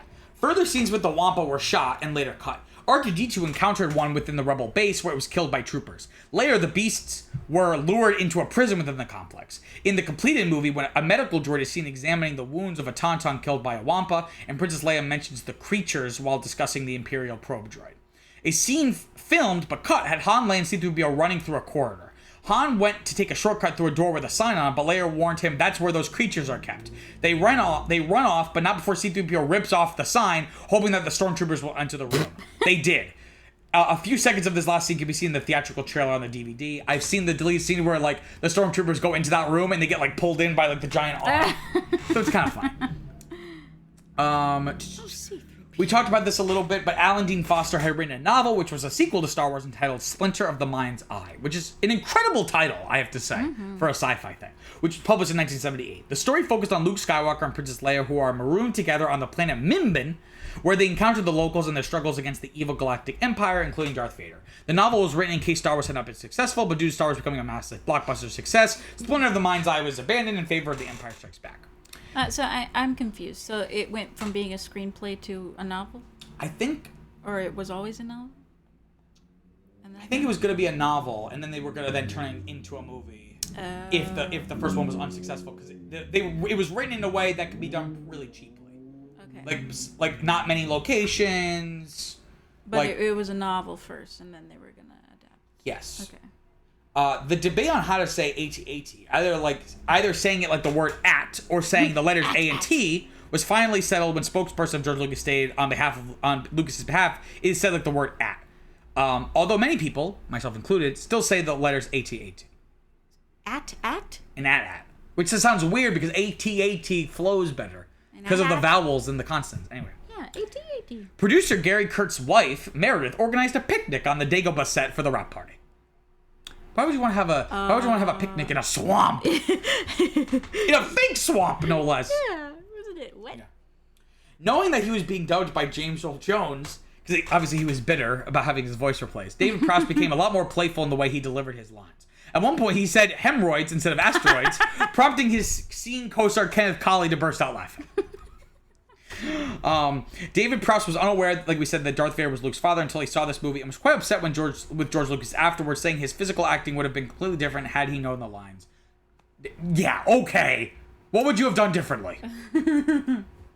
The movie's novelization was published a month before the film was released, and not even the first editions attempted to cover up the revelation of Darth Vader being Luke's father. So oftentimes for movies like this, there would be tie-in novels, like basically a novelization of the movie. So it came out in April, a month before, and it had the twist. But of course, this is before the internet, so it's not like it could spread everywhere. I believe episode 1 had something similar where they released the soundtrack like a month before, and there was literally a song titled Qui-Gon's Noble End, or something. Or like Hero's Noble, or something like that. And people were like, because this was the internet era, people were like, I have a good feeling Liam Neeson's going to die in this one. That's just a thought. That's just a thought. For the scene in the cave when Darth Vader's mask splits open to reveal Luke's face, a prop head was initially used, but the results were dissatisfying. The scene was reshot, this time with Mark Hamill's head pushed through a hole behind the mask. Hamill found the scene difficult to shoot as he had to keep his eyes open without blinking while smoke was blown through the mask. So that must have been hard. During his battle with Darth Vader, Luke's hand is severed and he loses his lightsaber, once used by Anakin/Darth Vader and was given to Luke by Obi-Wan. As part of the expanded universe, or the old canon, Luke's hand and lightsaber were recovered and kept by the Emperor as trophies. Later, the hand was used to create a clone of Luke that also wielded the lost lightsaber. Oh, shit. After the clone's death, Luke presented the lightsaber to Mara Jade, his future wife. Yeah, in the expanded universe, he got married. Oh, he gets married? He gets married to Mara Jade. And people complain that that's one of like the biggest things lost with like them wiping the canon is like we don't have Mara Jade anymore. Who was like a really cool female character. Was she a big... I've never heard of her before. Because she's just in the novels and stuff. I don't know. I've never read anything with her in, but from my understanding, she was like a bounty hunter that was sent to get Luke, and then they end up falling in love, right? And they have children. Why didn't they do that for the new ones? Because they wanted to set their own path and stuff and whatever. I think they realized they didn't just want to do. They didn't want to adapt that trilogy of novels that essentially was like the sequel trilogy. They decided that we want to do our own thing. I gotcha. Which maybe was good in certain ways. In a 2011 interview with George, I think it's supposed to be Stephanopoulos, but the person on IMDb put George Strombolopoulos to make fun of it. Anyway, he was interviewing Kermit the Frog. Snuffleupagus. Yeah, Snuffleupagus. In 2011 interview with Kermit the Frog, he was asked if there was any role he regretted not getting in his career. He responded, yeah, that was a big miscalculation on my part. What? All right, let's start to wrap this up. So the critical reception on Rotten Tomatoes has a 94%. Interview a puppet. It's all the time they do it. Also, it's funny. This is a sidebar. When they made the new one with Jason Segel, they were doing like press things for that, and they would have like Miss Piggy's getting an interview with Jason Segel, and Miss Piggy's like, "Do you know I do a Fozzie impression?" Because it's the same person. Yeah. So Jason Segel's like, "No, I like playing like no, I don't." He's like, "Waka waka," and they do it perfect. He's like, "Whoa, that's incredible." He's like, "Yeah, I also do an animal impression." I don't know. It's like, "But Piggy, this is incredible." That's really funny, actually. Okay. Oh, Frank. So here's the critical consensus on Rotten Tomatoes: dark, sinister, but ultimately even more involving. Like me. Dark, sinister, and even more involving. Then A New Hope, The Empire Strikes Back defies viewer expectations and takes the series to heightened emotional levels. But like I was talking about, at the time, The Empire Strikes Back received mixed reviews upon its initial release, a change from the positive reception of Star Wars. Fan reactions were decidedly mixed, with many concerned by the film's change in tone and surprising narrative revelations, particularly Leia's love for Han over Luke, because it's like, he's the hero! And Luke's relationship with Vader. Some critics believe The Empire Strikes Back was a good film, but not as enjoyable as Star Wars. They believe the tonal shift featuring darker material, more mature storylines, distracted from the charm, fun, and comic silliness of the original. The Wall Street Journal's Joy Gould Boyum believed it was quote-unquote absurd to add dramatic weight to the lighthearted Star Wars. It'd be like adding like a really, really dark storyline to like I don't even know what would be a good comparison, but Pooh Bear?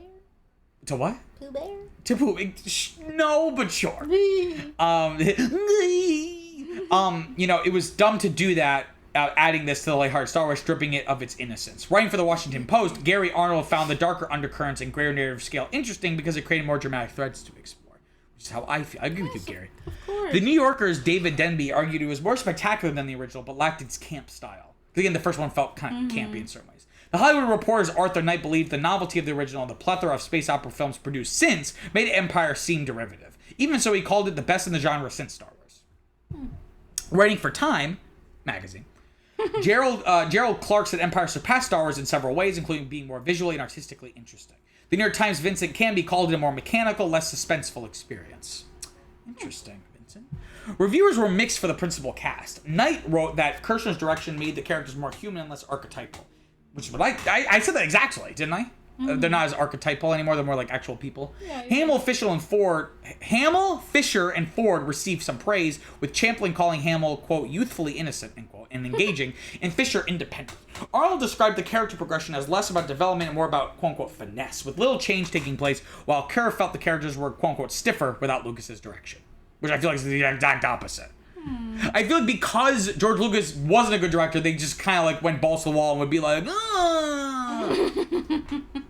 Knight called Guinness's performance half-hearted, which it was, and Janet Malison's Chris as Lando Calrissian, the only major black character of the film, as, quote, exaggeratedly unctuous, untrustworthy, and loaded with jive, end quote.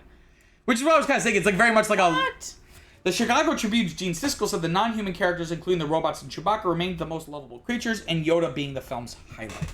Knight, Goldboyum, and Arnold thought Yoda to be incredibly lifelike. Arnold considered his expression so realistic that he believed an actor's face had been composited onto the puppet.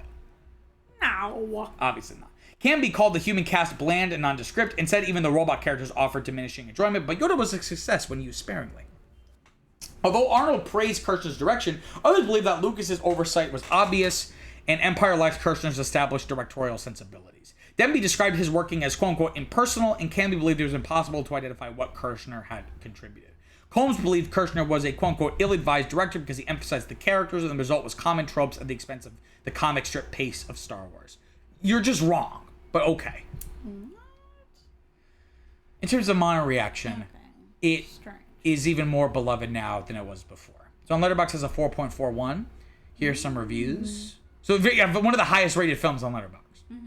Up there with like The Dark Knight, like we talked about. It's like, here's some reviews.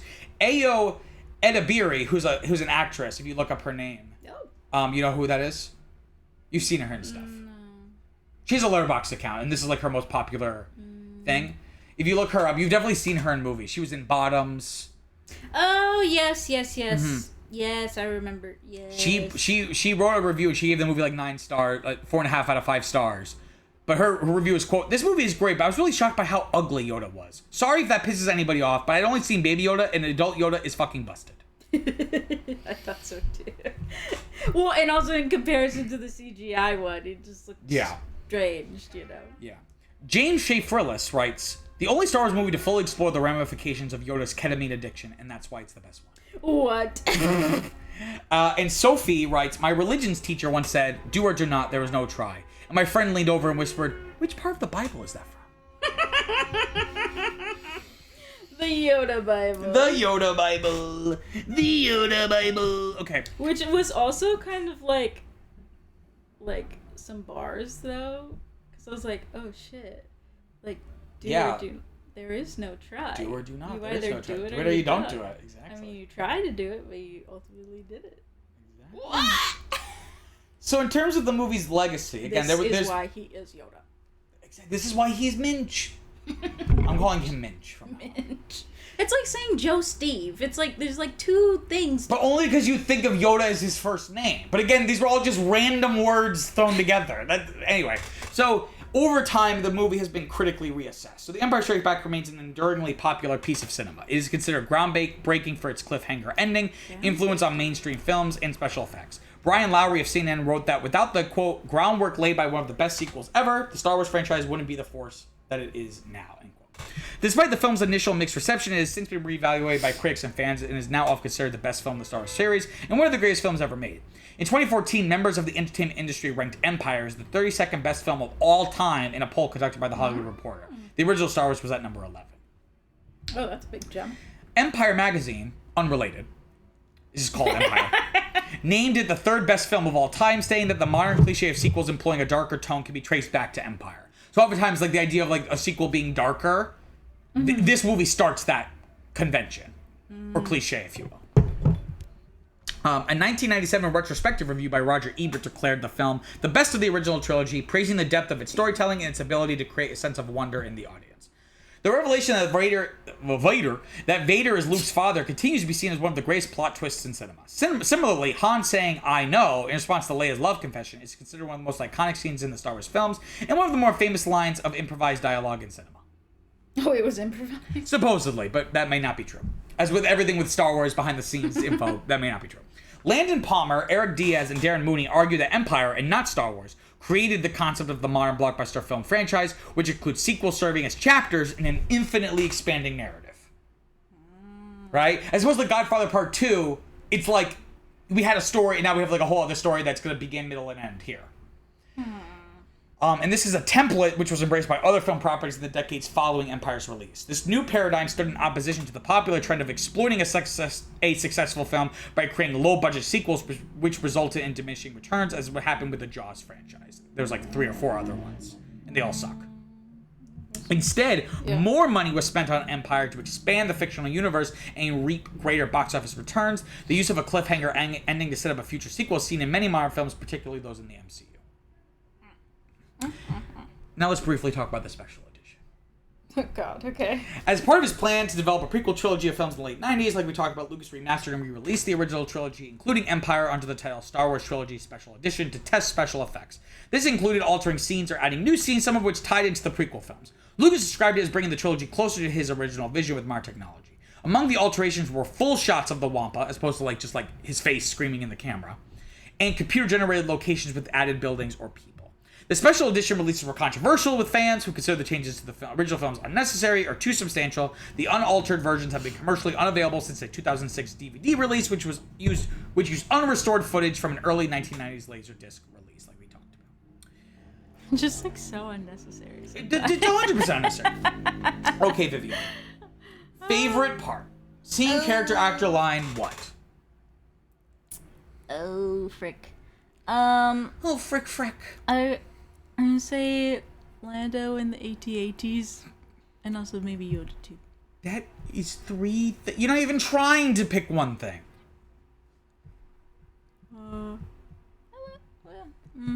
Lando or Yoda or the AT-ATs. If this was Yoda, he'd be like, choose them all. You cannot.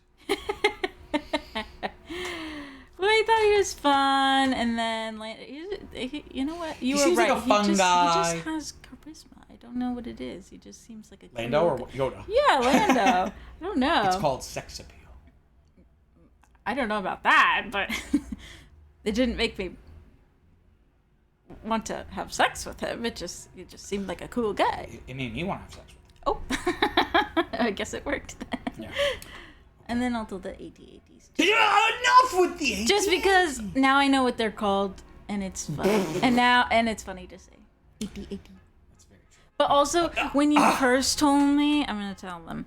So when you first told me, I think we were at Disneyland or something, but it was verbal. So I thought it was like 80-80, like 8080. Yeah, it's like you didn't see it written out. Yeah. So if I'm kind of slurring, going like, yeah, the AT-AT, you might be like, oh, 80-80.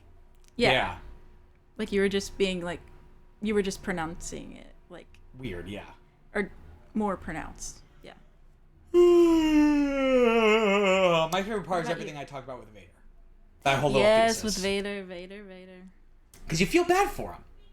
I know. And in the original trilogy, the worst special edition change in any of the 3 is not Han shooting. Is Han? It's not that. It's not some of the ridiculous stuff you'll see in the next one.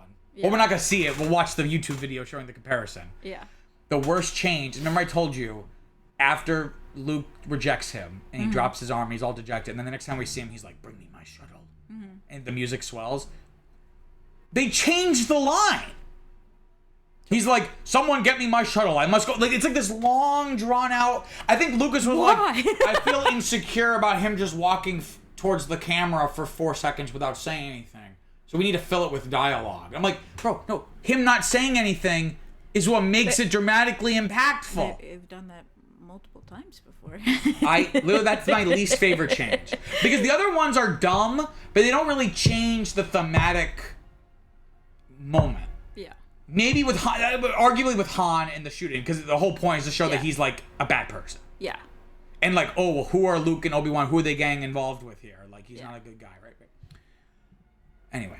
Which further plays into the whole Leia liking him thing too, because you were saying is like, oh, like Luke is the hero, but like Han is like a bad guy, but then also Luke is like not ready, so it's like it's not really much to choose from. He's a scruffy looking nerf herder.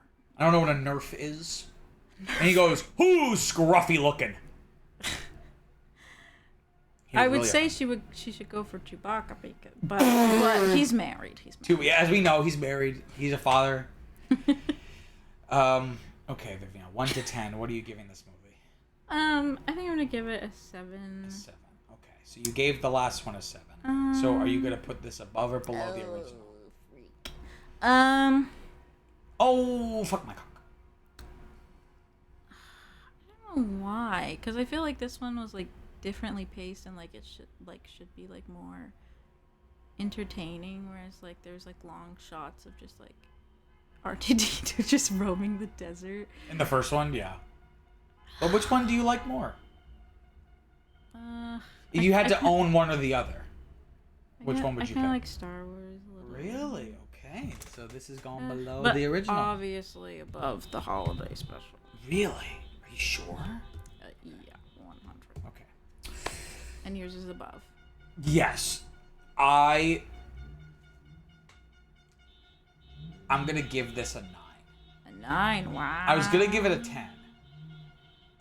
Maybe I should give it a 10. What is with the honking? Oh yeah, we have the Colombians outside because they won the soccer game. So we live in Jackson Heights, so is that still happening? I don't know, but they've been honking. They've been doing a little bit this whole time. We're being attacked by the Colombians! Which is so much celebrating. Because again, for me, a 10 is something that's like foundational to me. Mm-hmm.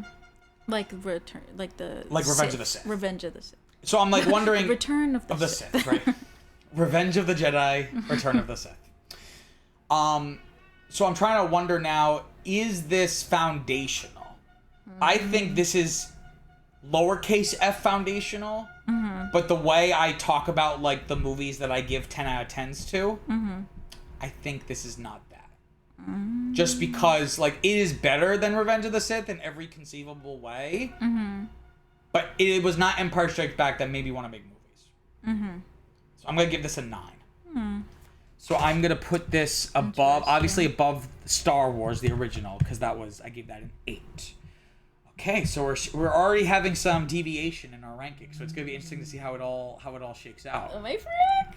You know? I know. I wonder how I'm gonna feel about like the new ones.